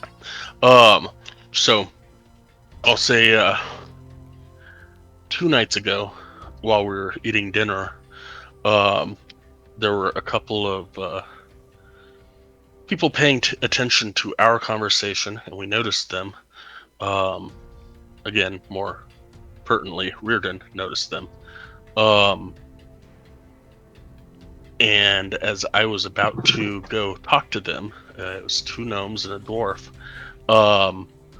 I mentioned to our group that I was going to go talk to them, and at the moment as I started to stand up, they dashed for the door. And the feeling that this group is the ones that are probably going to try and break Wembley out.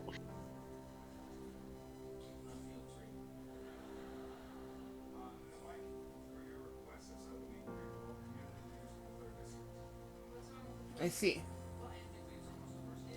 I'll be right back. Go and give me a quick persuasion check. Go ahead.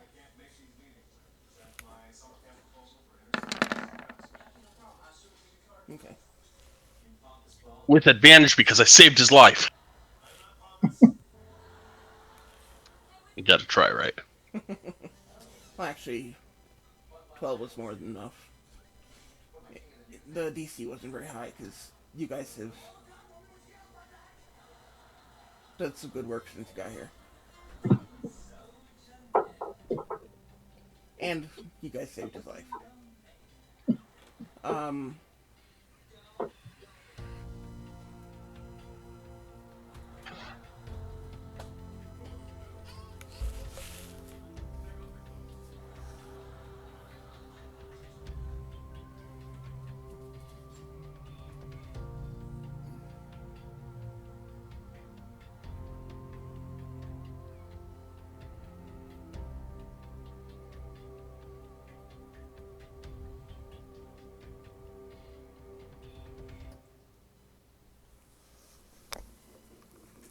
give me just a second here, guys. I'm being talked to or spoken to.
Okay, sorry about that, guys.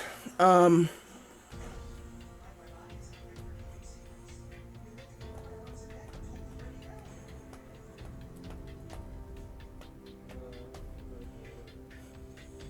Osric says you're running to head off this jailbreak. Um, so are you wanting my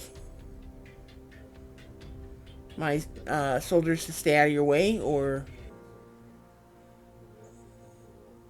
are you wanting their help, or what's going on?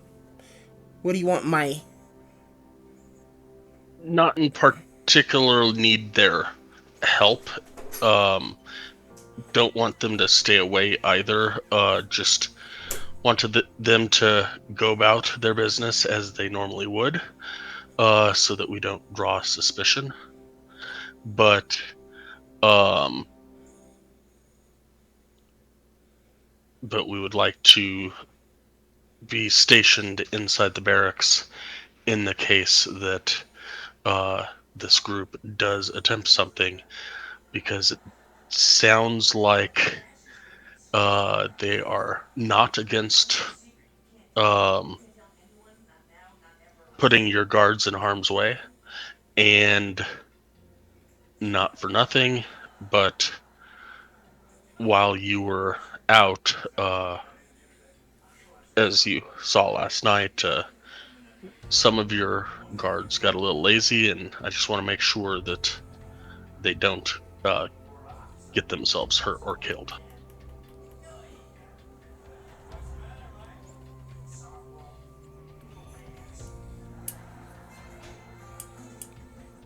Yes, I'm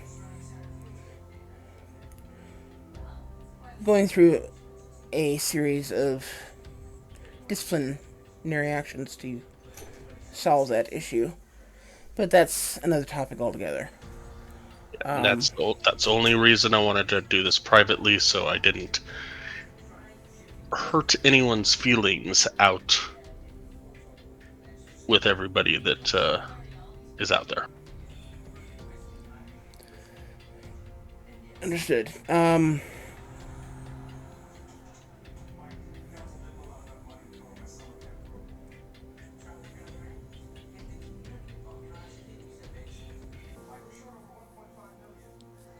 on. Okay, we will make arrangements for this to happen. You say tomorrow night? Yes, if we could maybe stage sometime tomorrow afternoon, and then we'll wait inside for this jailbreak to happen.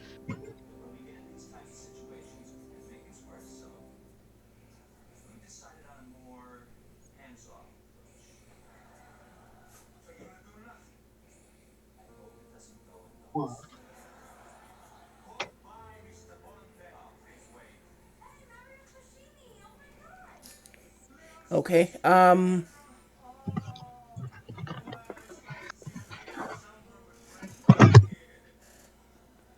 I guess tomorrow afternoon, come on by and we'll get this set up. Sounds good. Thank you. I'm back. Welcome back.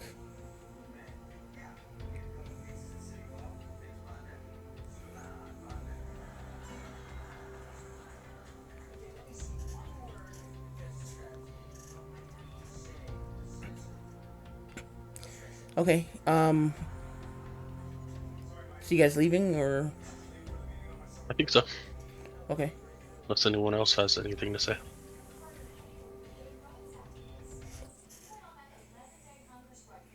You know, he thanks you and walks you out, and then heads back to start putting his armor back on.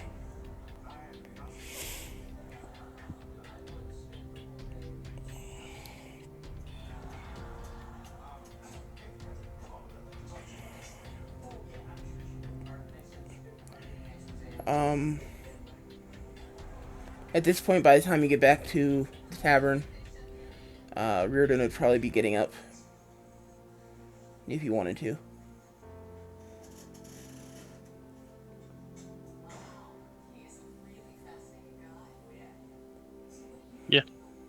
May as well go grab some lunch and meet up with him.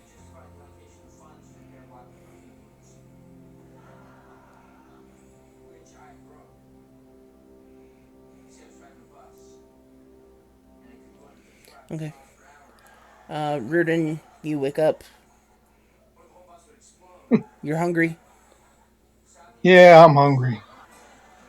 You make your way downstairs. Um, where Ingeby happily starts to make you some lunch, and the rest of the party walks in, and Ingeby suddenly starts to smile and starts making even more lunch and pouring more drinks.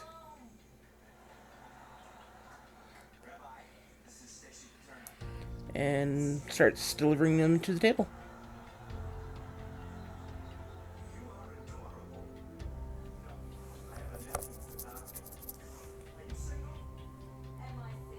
How was your nap? Oh, it was fantastic. I am well rested. I'm ready to do something exciting Tomorrow. and sneaky. Today. Ooh. I'll explain all that to Arden, or Riordan, about the whole talk with Osric. Later in the after we leave the common area. Oh yes.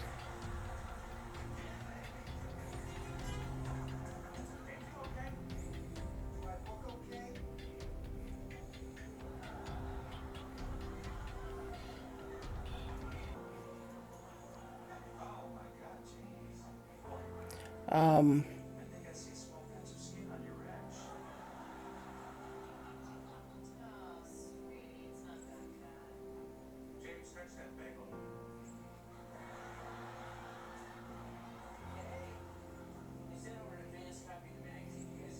Everyone go ahead and give me a perception check.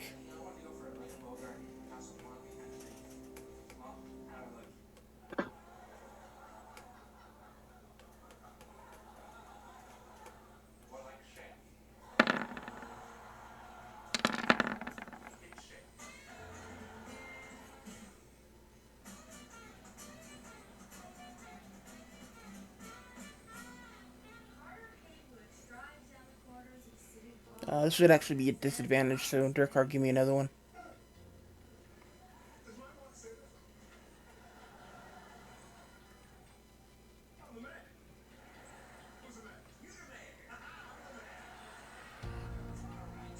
Another 16, that's funny. Yeah. Nice.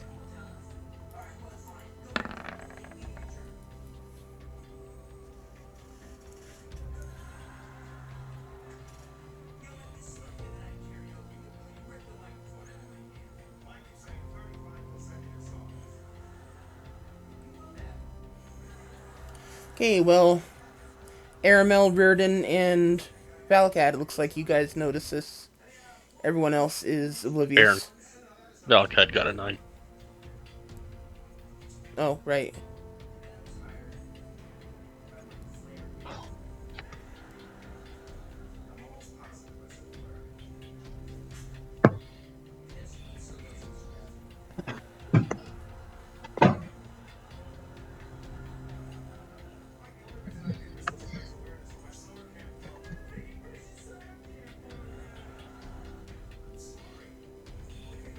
Okay, so Aramel, Baron, and Reardon.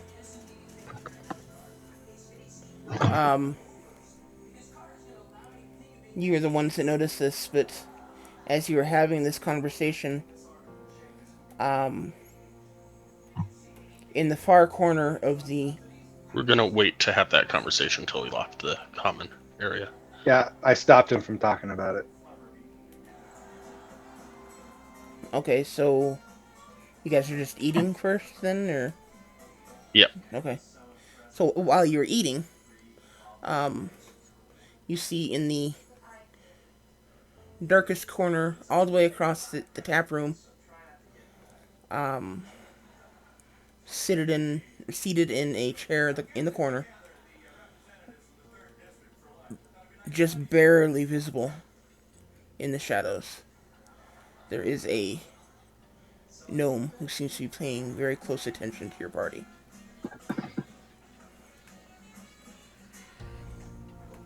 He's just barely visible, almost as if he's possibly even hidden by through magic.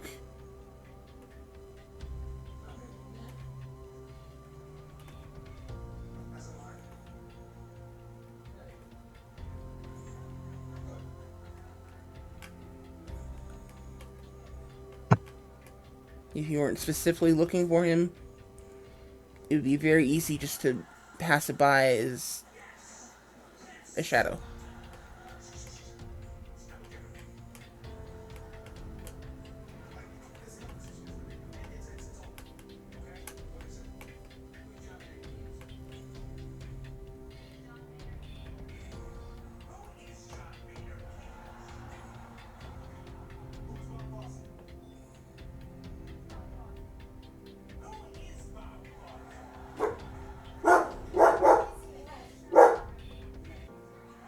Maybe I should go get a cup of ale and go over and sit down with him and strike up a conversation.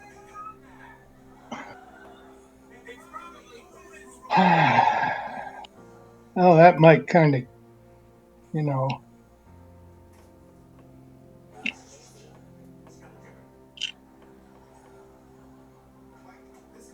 Could make him more secretive. Maybe we shouldn't do that. and a little more leery about what they're going to do.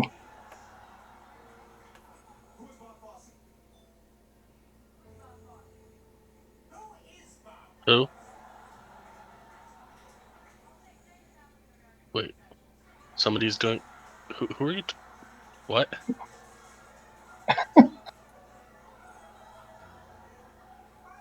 Speak up, man. He's gonna go talk to someone, and you. Wait, who? He was thinking about talking to the individual in the shadows in the corner. Okay, and I'm just gonna start looking around. think that doing that would make him more leery about.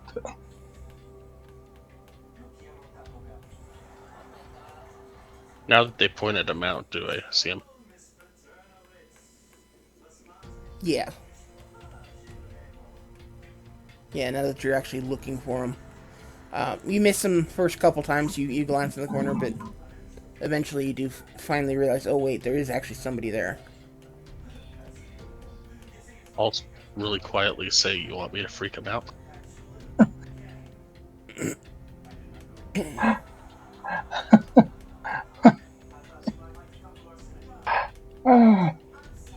You guys get ready in case he tries to run.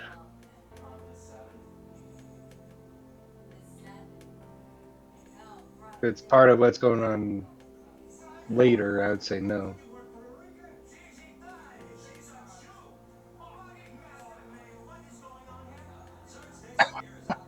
It's probably not a good idea. Because, I I think what sleeping dogs lie is the concept we ought to use here. yeah, and, give Yeah. Osric a chance to do his thing. Yeah, tonight we can freak him out when he comes in and tries to do what he wants to do.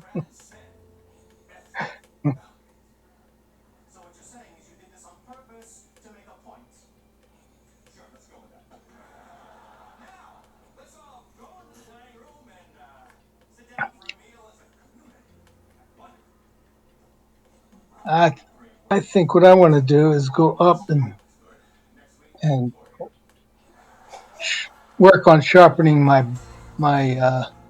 short sword and rapier and daggers.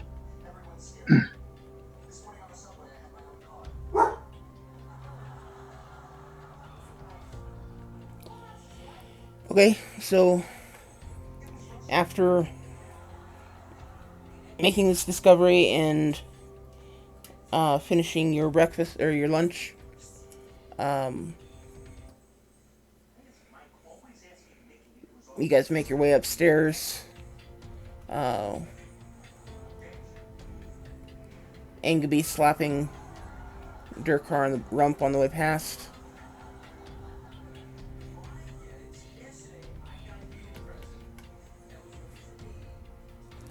And you guys go upstairs. Where I'm assuming you're having this conversation now about uh Osric, yeah. yeah. Explain to him that we went and saw Osric. We have permission to go over there tomorrow afternoon and set up, and his guards will do their normal thing, and we can lie in wait for this jailbreak.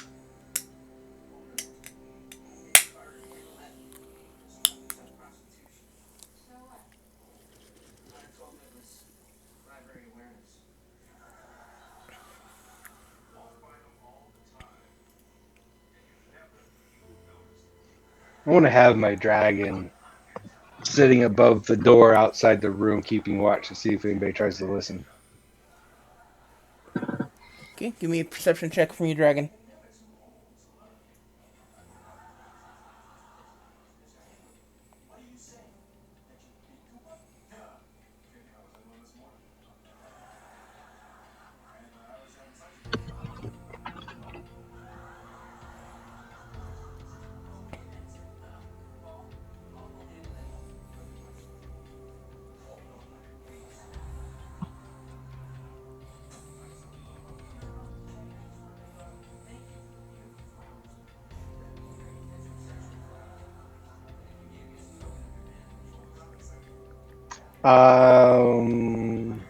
Oh, it's got advantage on perception with keen senses.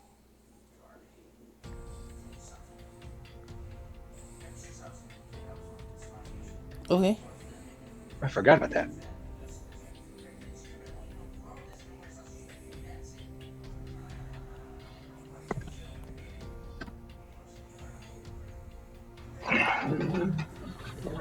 And he's gonna stealth as well. He's gonna try to.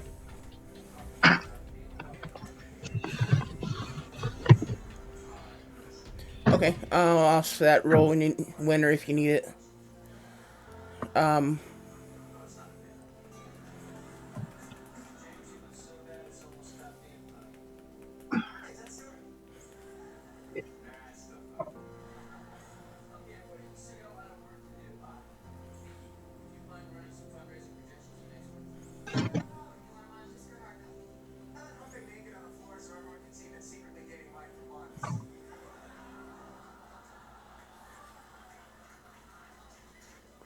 Actually, go ahead and give me that stealth check.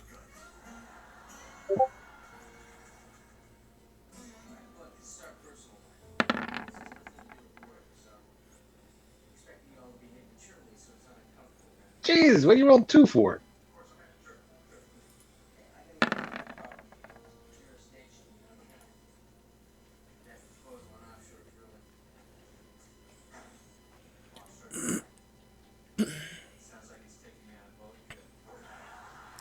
Okay.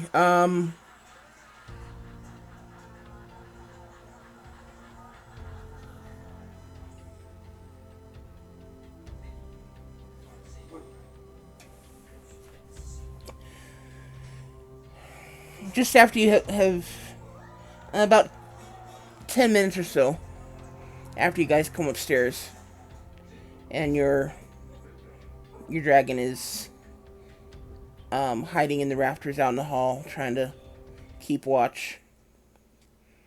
Um, it says it reports to you that it hears just heard the um, creak of floorboards, but it doesn't see anything to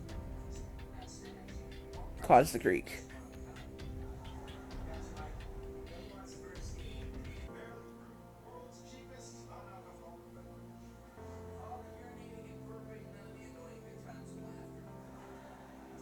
Um, you gonna do anything with that, Dirkar? Uh, I'm going to hold my hand up to everybody in the room and then change the subject. Not be or and then I'll tap my head to Valakad so he can come in mentally, and I'll inform him of what my dragon just noticed, and change the dragon to or change the subject to like, so when do you think we should leave? Obviously they can't do anything here, so why should we be helping them?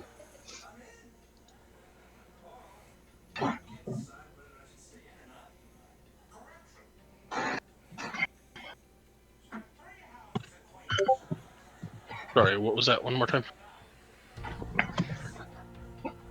So I'm gonna hold my hand up, and I'm gonna look at you and tap my head so I can communicate with you Yep. telepathically to let you know I'm letting you in. I'm going to inform you that the my dragon has heard a noise but can't see anything outside the door, and I'm changing the subject to inquire on if we should leave or help these people because they don't seem to be able to help them. Want help from us, trying to change the direction. Okay. After you mention that, I will switch um over to Reardon, and in Reardon's head, he will hear. I will explain the situation with Osric to Reardon in his head, and then I will let everybody else know that we might have a visitor outside our room. Again, using Mind Link. Okay.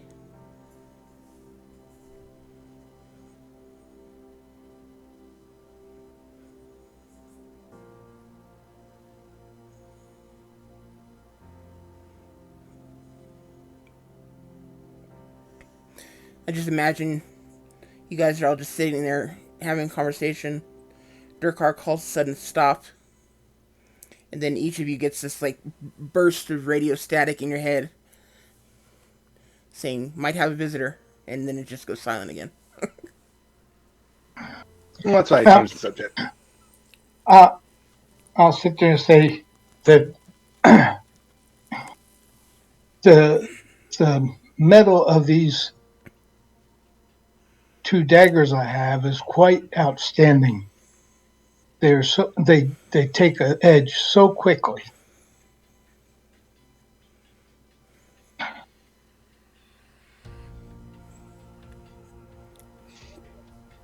Okay. Uh, I I said when I was at the table, I said I was going to go upstairs and sharpen my stuff. So continuing with that train of thought, Okay. that's what I said. Makes sense. You know, And then off topic here,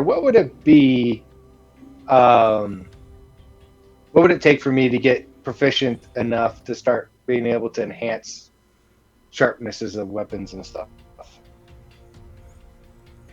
Enhanced takes weapons. Is that what you want to try to do? Yeah, yeah, like make it like the dagger +1 where it does just a little extra damage or stuff like that. oh, Um, Not enchant, just enhance. expertise in smithing. Yeah, I believe yeah. making the metal stronger and more able to take a sharp blade or Yeah, to take hold an edge. to hold an edge. Yeah, I believe that's mixing vanadium with the steel. Well, I mean, as far as skill wise, I I would I think be you meant there yet, out or of character. yeah, I think he was yeah? talking mechanical wise. I think you would have to get expertise in blacksmithing. And I do that how by taking a feat at a level, or just through normal progression skill usage. You would have to spend a lot of time through skill progression, as most blacksmiths become expertise through literally a lifetime of doing the work. Okay, just So just spending some time here and there at night, or every couple of days, stopping at a borrowing a smithy, that's probably not going to do it. It's not anytime soon. Um, I'm also there, taking into account the whole night I spent in the forge and the dwarf stronghold, and then yeah, keep in mind that to get expertise, become an expert in something. We're talking. I think it's supposed to be 10,000 hours of work to be an okay, I expert. haven't I kept a think some, log of any of it. So I'm just curious. and I'm just saying that to become an expert or something, I think it's supposed to take like 10,000 hours of work, and you're not going to get that by the occasional you know repairing armor or whatever Okay, on the side of the road. You can, however, take feats, which I'm not really sure why or how that works mechanically, but or I'm sorry, RP wise, but there are feats that can give you expertise. Um,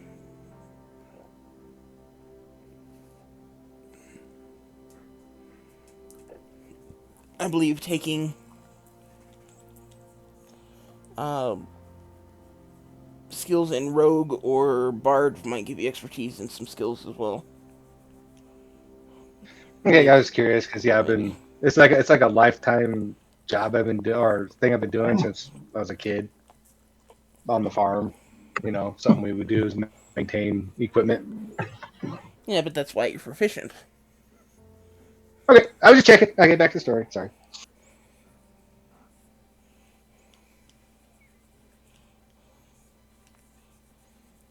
Is smithing one of your traits? That's one of the Yep. skills he's proficient in. Okay, because like for me, okay, thief tools, I can become with my next level. I can level up my become expert at that because it's part of my character's trait. Yeah, that's what I I'm was. That's what I was talking about. Some of the like taking levels in thief allow you to get expertise in yeah, some things. yeah, okay. I just so Or I'm sorry, not thief, rogue. yeah. Sorry, they were called thieves before fourth edition.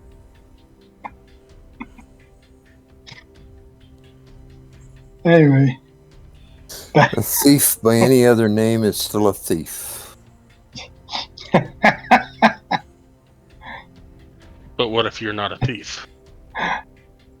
What if you're an assassin, but you never steal anything? You steal people's lives. Oh, shush!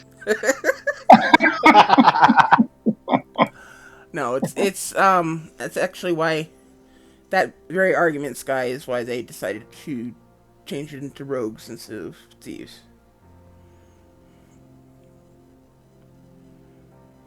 All I know is rogues like we to do it from behind. we have the ability to do it. We don't necessarily do it, except in my case. I Okay. had the ability to kill people and did. Mm-hmm.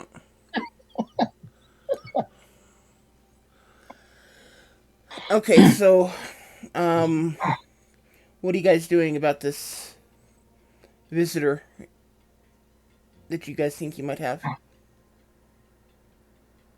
I will comment on Durkar's comment about whether we should just leave. Um, and I will say, well, I have some stuff to do this afternoon, so maybe we just take off tomorrow morning. Say screw this town.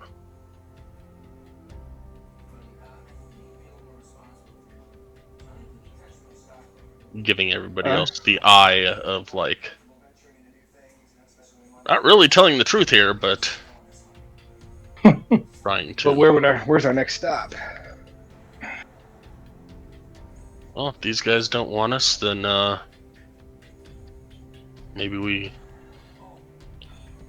try the human town.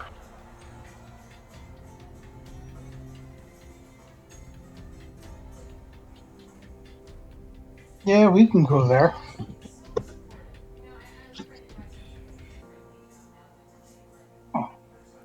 Alrighty.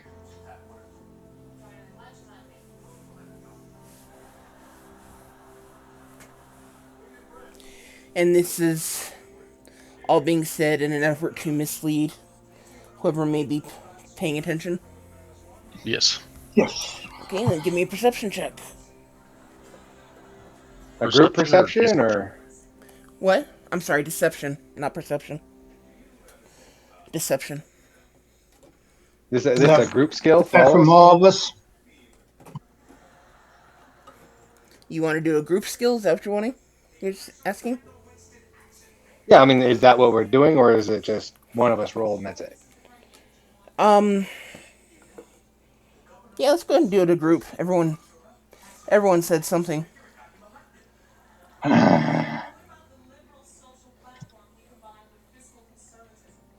Don't bring it up if you don't want to do it.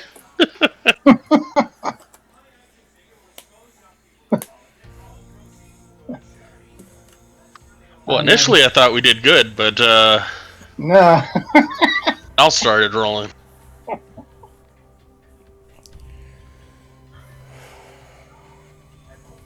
Give me just a second here.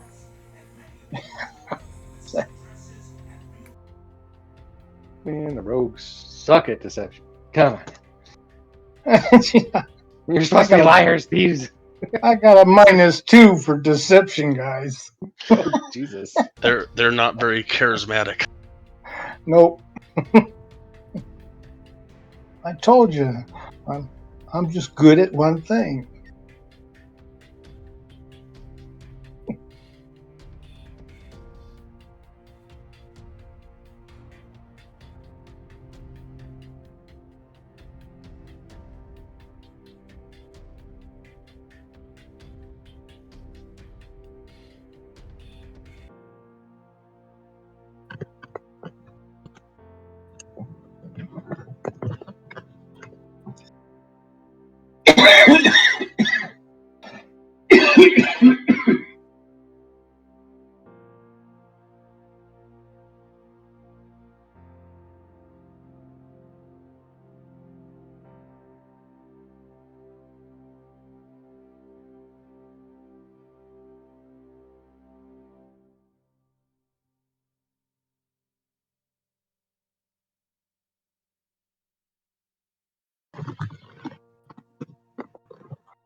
Yeah, that didn't help any.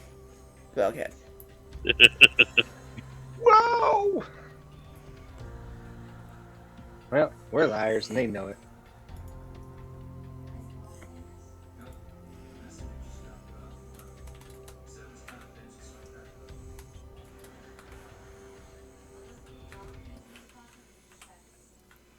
That's all right. Even if she, it, knows it, doesn't necessarily mean that they know of our plans. Even if they think that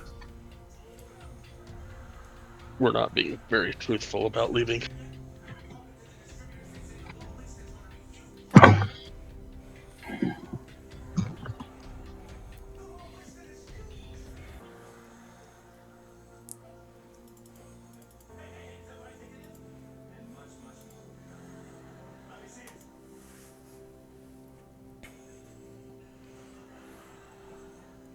Just as an FYI, your average roll was 7.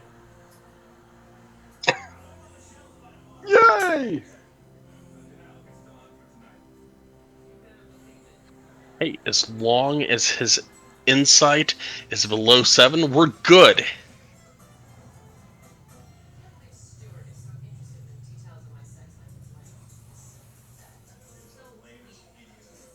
The way he rolled those stealth rolls, hell no, it's not going to be.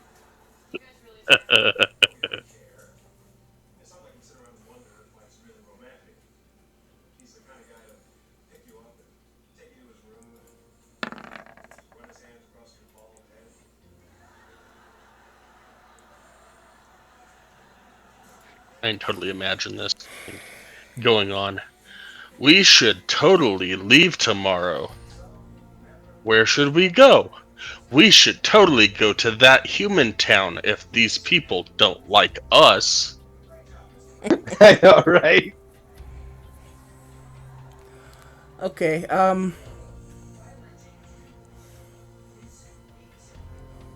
you don't know. I'm not gonna roll so you guys can see it. Um,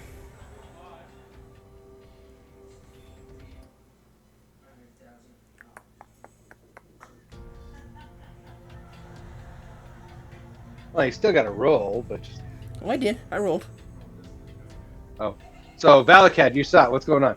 It's a GM roll. I didn't see it. He probably used a d20. I've got a d20 right next to my screen that I use in my game all the time. I actually used talk to myself. It's a if you type slash talk to yourself in Roll20 chat, it everything you type or roll from there on is only seen by you. And then you turn it off by just typing slash talk to myself again.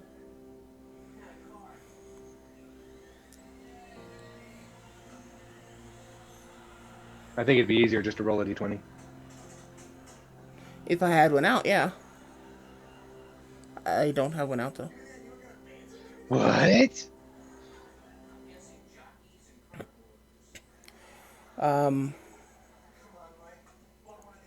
my room is not dice friendly. I have space about the size of a coffee cup to roll dice. And Interesting you mentioned that. They make pop holders that has a dice tower built in. huh, I saw them on TikTok. interesting. Or just replace that coffee cup with a dice roller tower.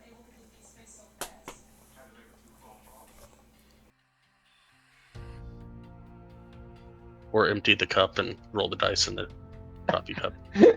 Or get one of those things that clips onto the table with a clamp and you just have your coffee cup hanging off the side.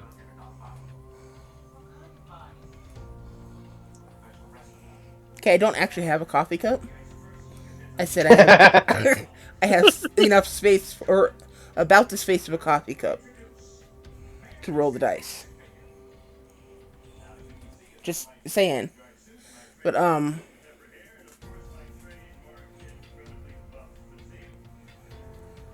yeah, so as far as you guys know, you convinced somebody that you're leaving town tomorrow.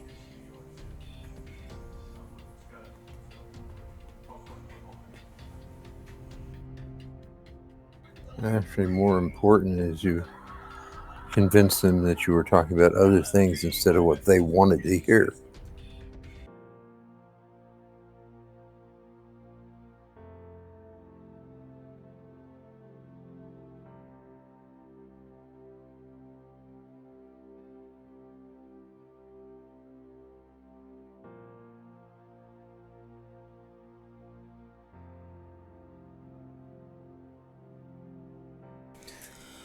Okay, so now what are you guys doing? I mean, middle of the day, roughly 1 o'clock or so. Afternoon nap? If that's what you guys want to do. We gotta figure out something about those kids. I don't know what. Some I lost, but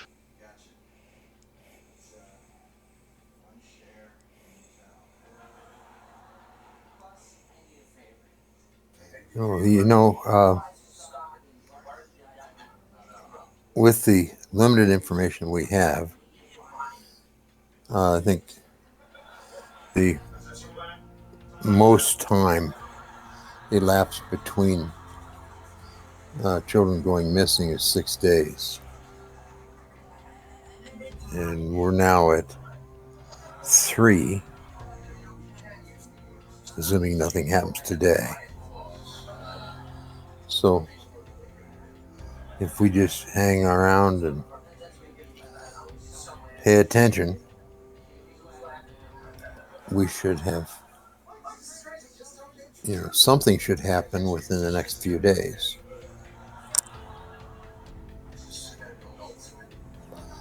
I can't believe he's going to stop with 8. The missings have been going on mostly at night, haven't they? Mm, the ones that were reported, 2 were at night, and I think 2 were during the day. Mm-hmm. One, let me look at my notes. Becky never came home from playing, was supposed to be home by dark, and Lisa went to get water from the river for breakfast and never came back. And the other 2, Harry and Ryan, were taken during the night.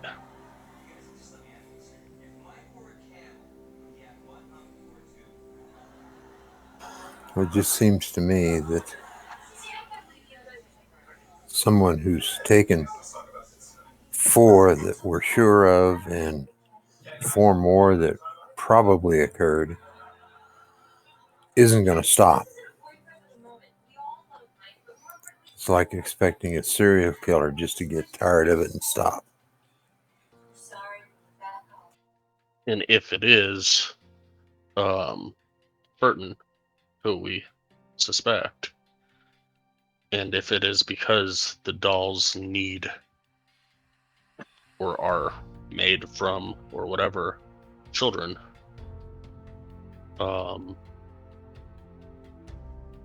he has to at least get 1 more for Urquhart's doll. Or 2, because I asked for 2. But the action figure isn't going to be lifelike, is it? Like We have no idea. Following eyes. Okay. I thought you asked for it to be normal. And for his was going to be the creepy following eyes doll. But we still don't know how they're made, so.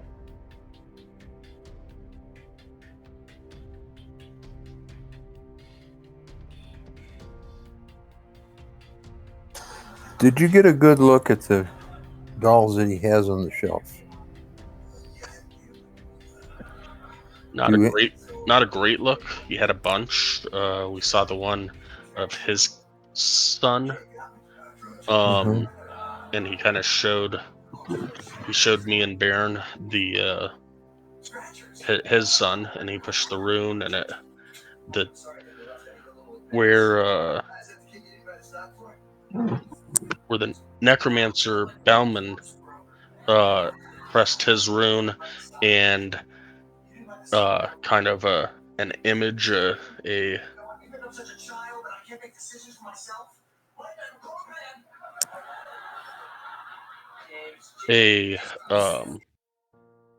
holographic image kind of thing was forming in the hand of the doll.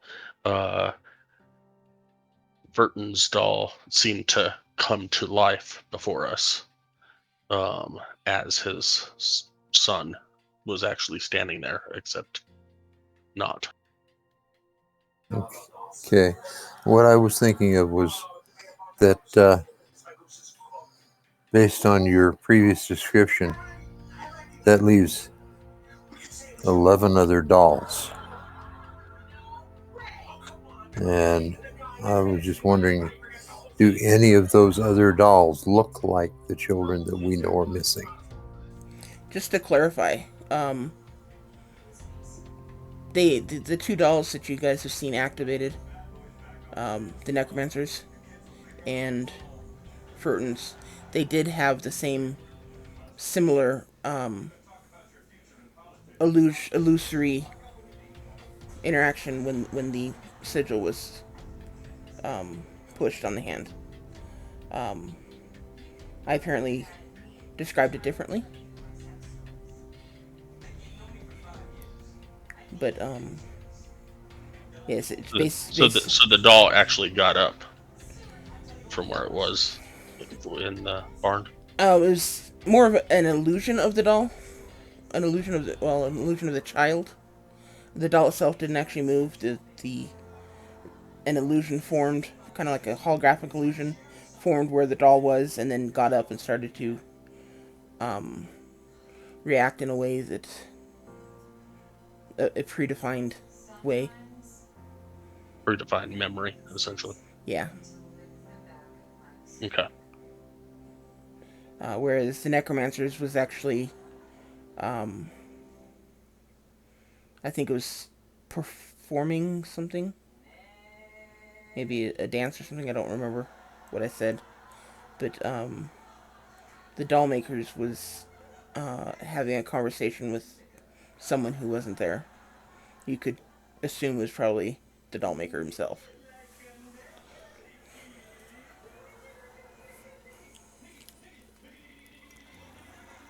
Or the devil, wherever he's right now.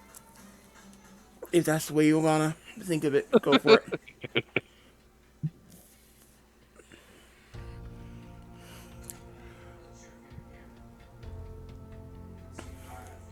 Okay, sorry to confuse people with that. I just wanted to clarify before going forward.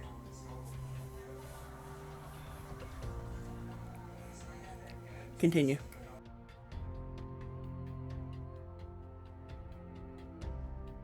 Did we?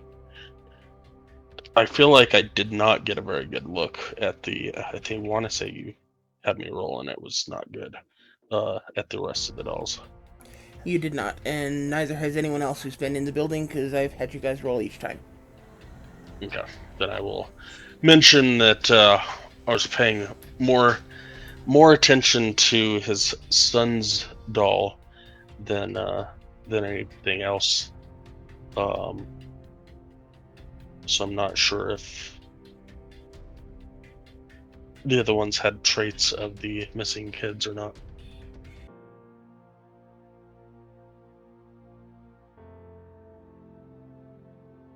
Well, it was just a thought that maybe that could help to narrow down the information we have.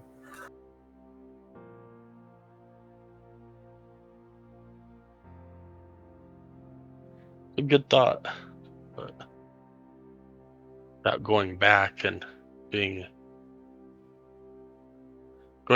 talking with him again before the doll's ready again.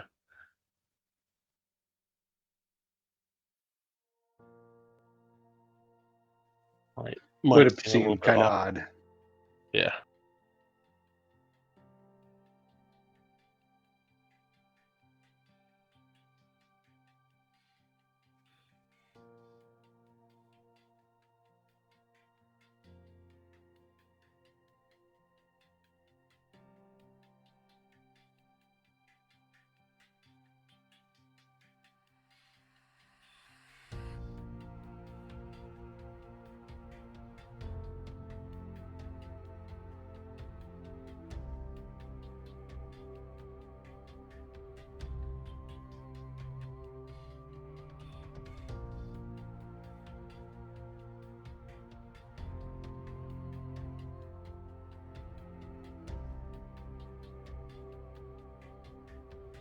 All right.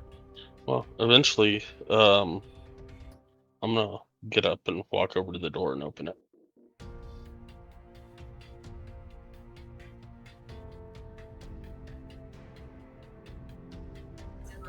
If this person is under the effects of an invisibility spell, would blowing smoke into the hallway reveal his presence?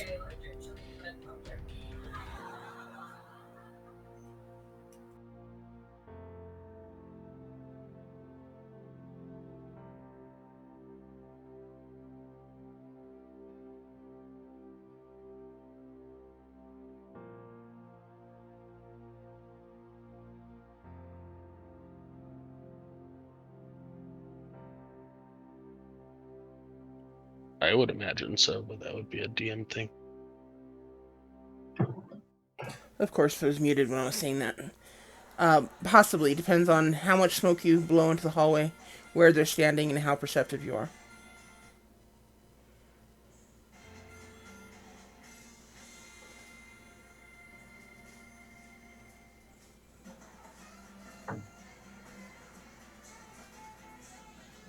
So it would be up to the DM's discretion.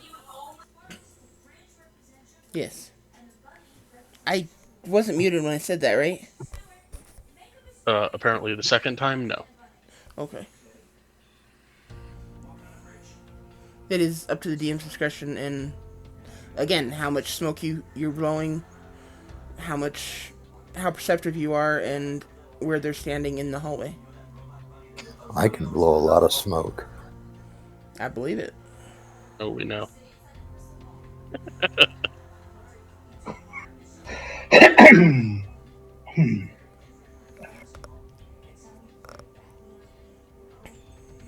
But is it effective? Is the question.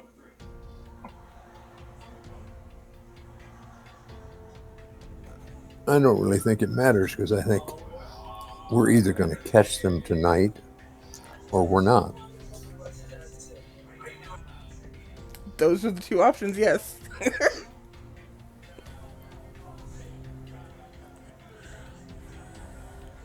Well, if you're wanting to do something, I'm about to leave.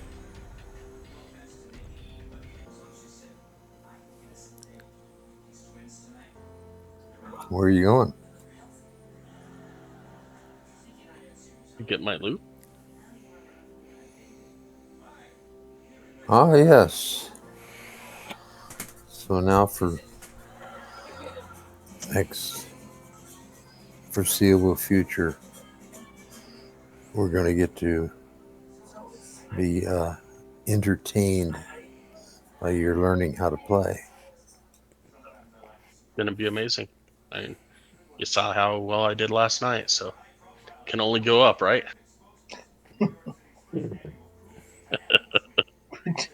I just remember the lute you were playing had magic in it.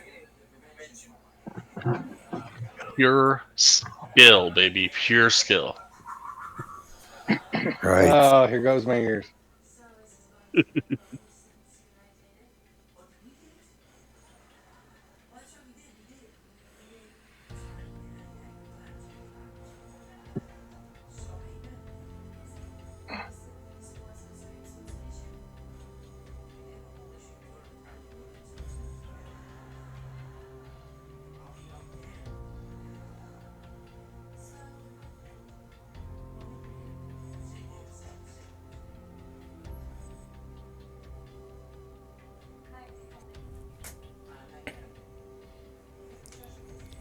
Okay. First So song I write will be about the love of my life.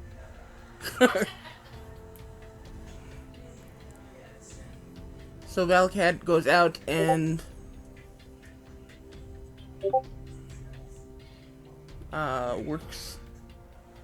walks down to the merchant and enters to get his loot or get their loot.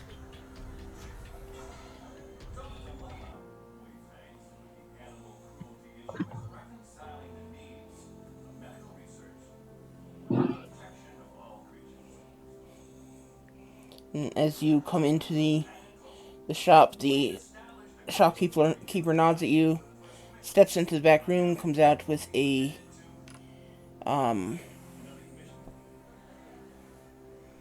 beautifully blue dyed loot. He's even taken some time to paint some ocean waves onto it for you. So it now looks very much like a loot of a follower of Estra.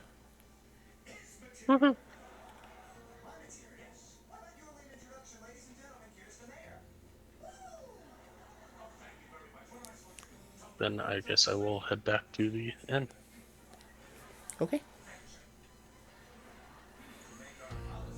Valakad comes back in, returns with a very blue loot.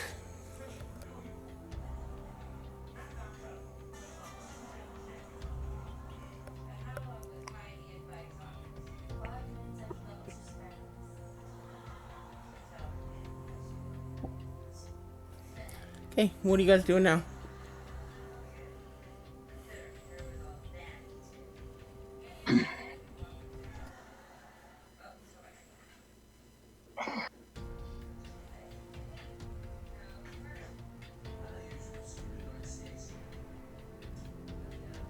I think I want to go out and walk around town and get more familiar with the lay of the land.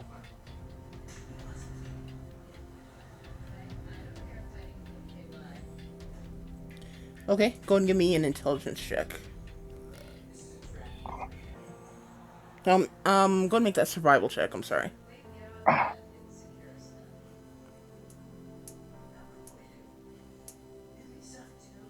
Okay. Um,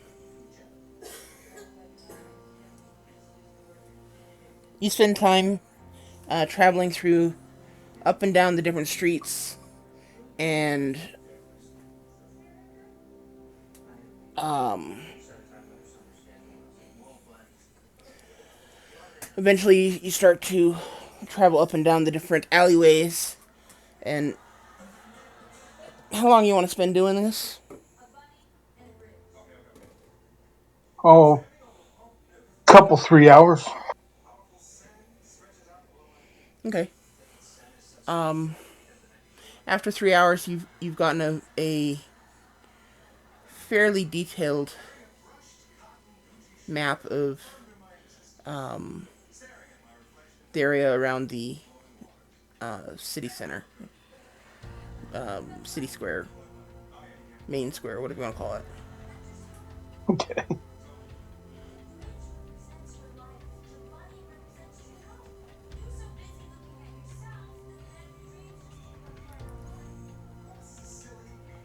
As long as whatever activity you have to do is around the city square, then you would probably have no problem um,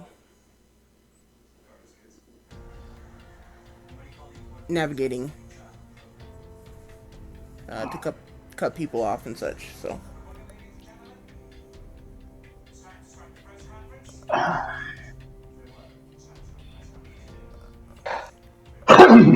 okay, And I'll how? go back to the inn or whatever.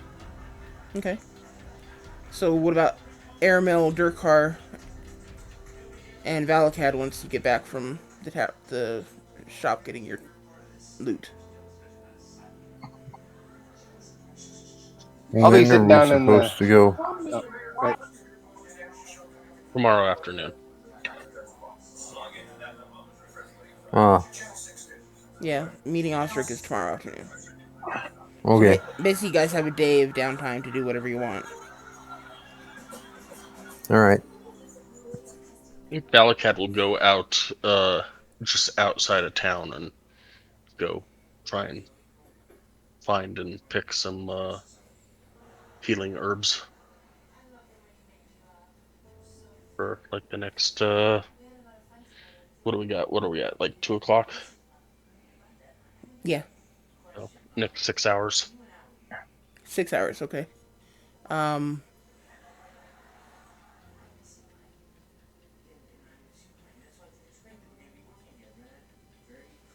Go ahead and give me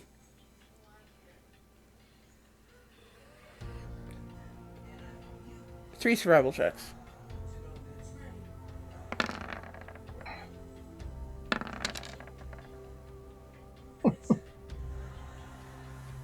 All over the board. Low, high, and mid.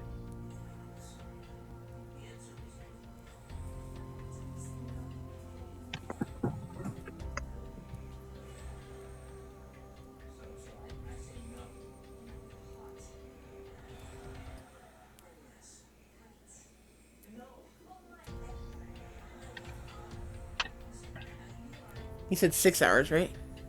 Yeah. That'll get us to 8 p.m. our normal stopping point.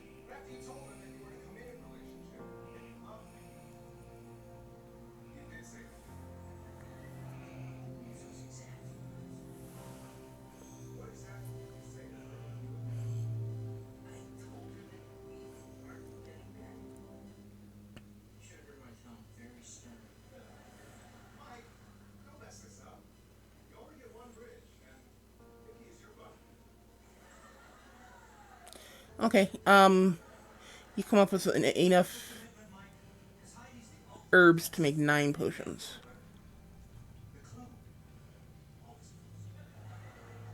in that 6 hours. Awesome sauce.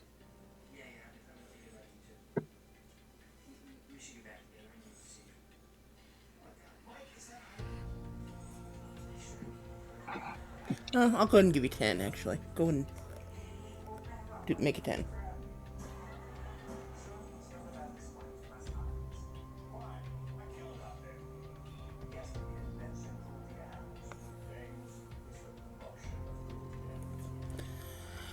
Okay,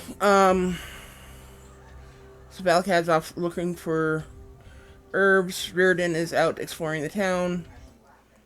Aramil and Durkar?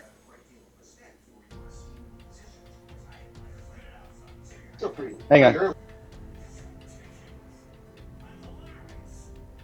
I'm just going to sit in the tap room and drink an ale.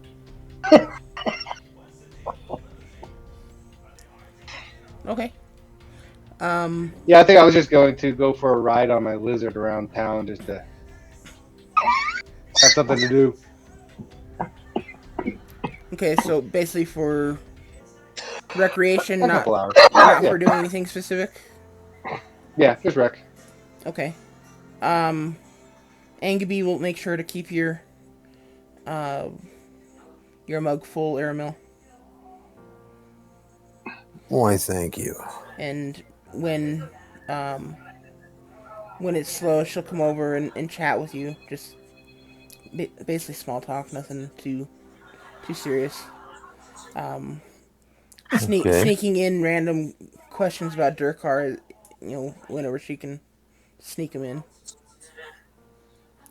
Yeah, well, I don't know a whole lot about Derkar, so Well, I can try, but no promises. doesn't mean she stops asking. Um,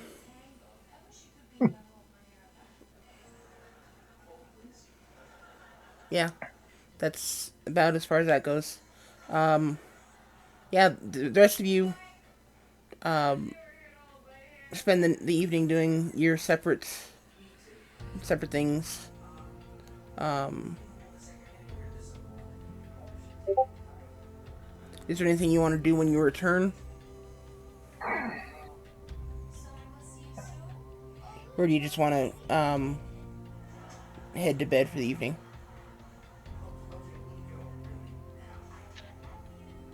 Balakad will make one more sleep tincture for an hour, figuring an hour for dinner, and then one sleep tincture, and then 2 more potions of healing.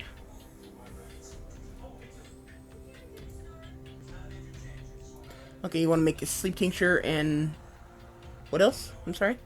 2 regular potions of healing. Okay.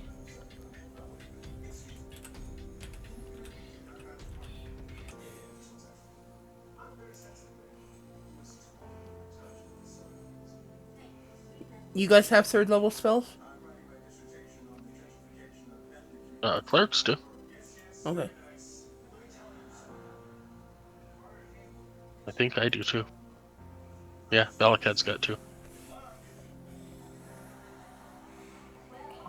Okay. The healing, I only got one. You're a paladin. What? You're a paladin. You don't have as many. You're not a full caster. No, I only have level 2 spells at the moment. Um, Oh, spells. Yeah, I only have level 1 spells. I don't have any spells. Valakad, go and give me your rolls for potions. And you're staying up late to do these? Is that what I'm hearing? No, so I worked till 8 a.m. or sorry 8 p.m. Oh, I gotcha. I Out, gotcha. spent 8 to 9 having dinner, and then 9 to midnight working on the potions. I gotcha. The first roll is sleep tincture. Second and third roll are regular healing potions.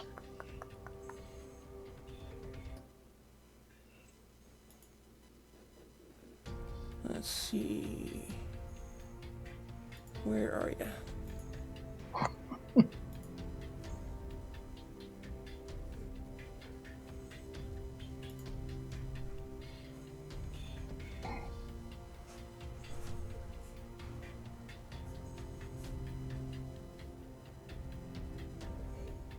Damn. Um, you managed to make 2 sleep tinctures. And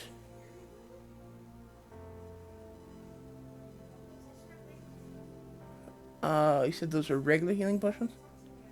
Yep, potion of healing.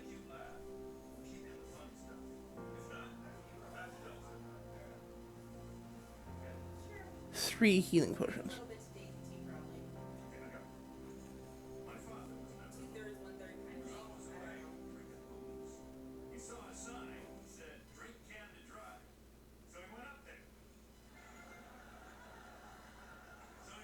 Disregard that roll. Mello wanted to see how they work.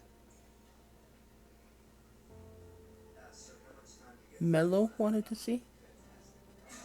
Yeah, our undead vampire who killed everybody early on. Oh, is he there with you? Yeah, say hi. Hey, Mello. Hello.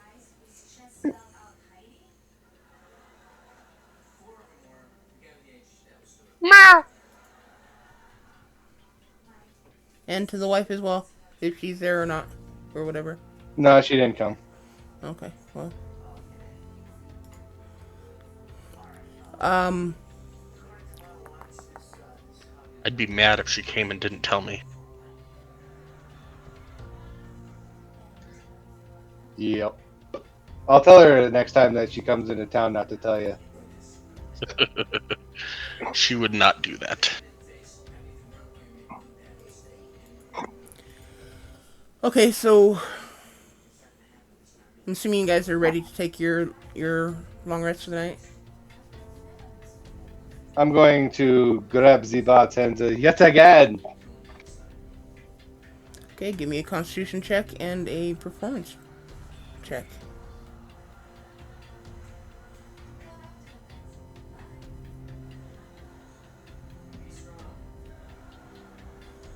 Anything happen when Baron goes for his short walk? Oh,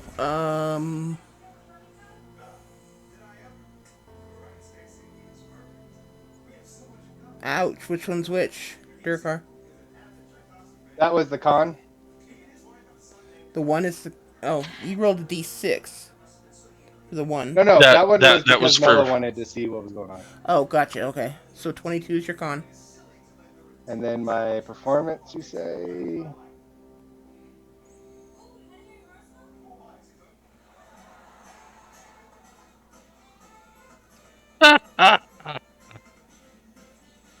Woo boy! Yeah, but you're all last night. Now she's getting. Meh.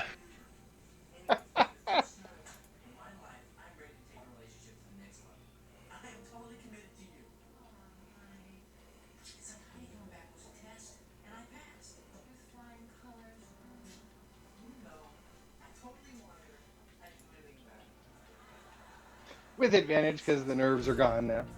Mm.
Give me just a second here, Sky.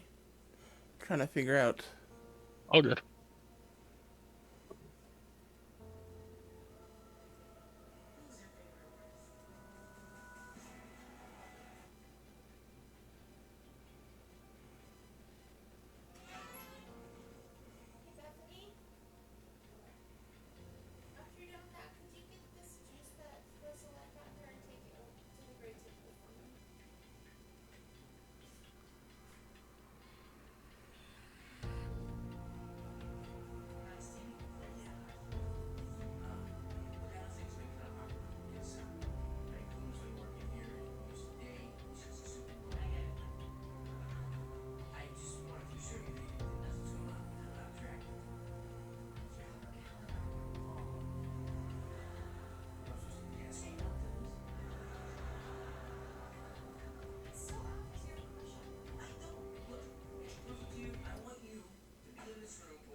So what are we waiting for now? Me. I'm trying to find something.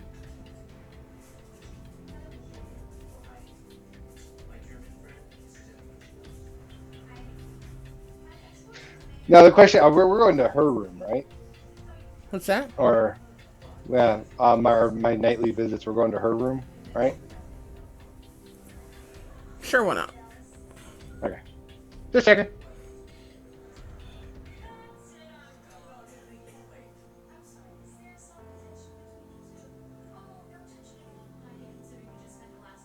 I've got too much on my mind for our stuff we're doing tomorrow.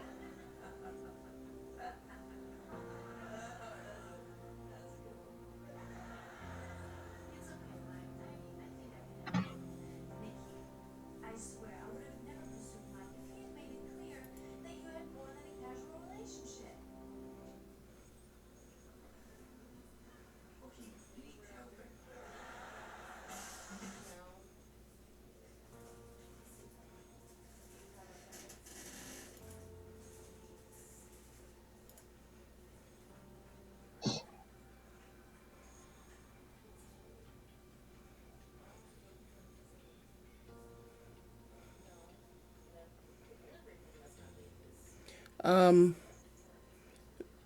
Baron, roll me a straight wisdom check.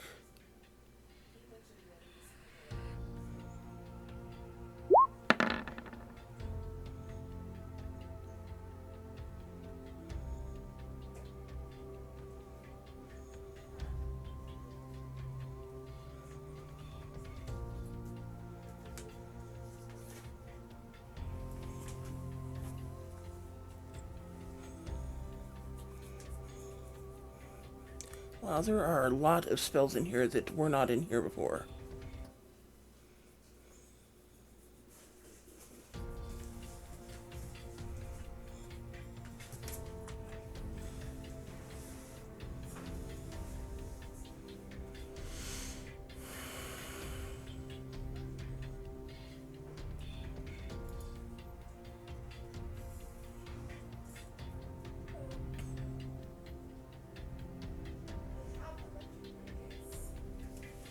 Okay.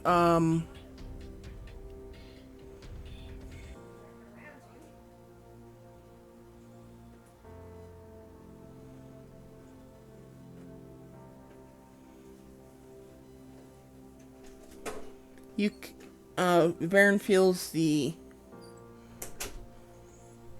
spell start to take hold, but doesn't seem to be strong enough to affect whatever enchantment is overtaking this doll. Okay.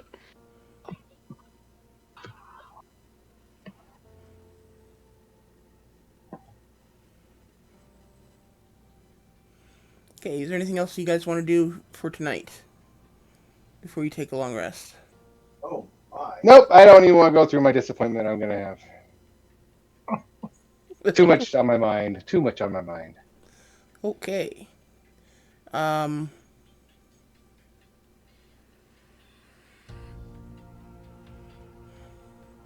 then we will say pick it up next week with you guys waking up in the morning, getting ready for just finishing your long rest for tomorrow. Okay. Sounds good. And Have a good night, everybody. Works for me. by my count, that should put us at day 7 on your doll, Durkar. Unless somebody else has a different count. I'm pretty sure that puts us So at you day... mean 7 more to go? No, as in... You guys have... As in 3 more to go. Oh, 3 more days? Okay. Yeah. You guys are on day 7. So I guess technically 4 days to go, because it's this day and 3 more.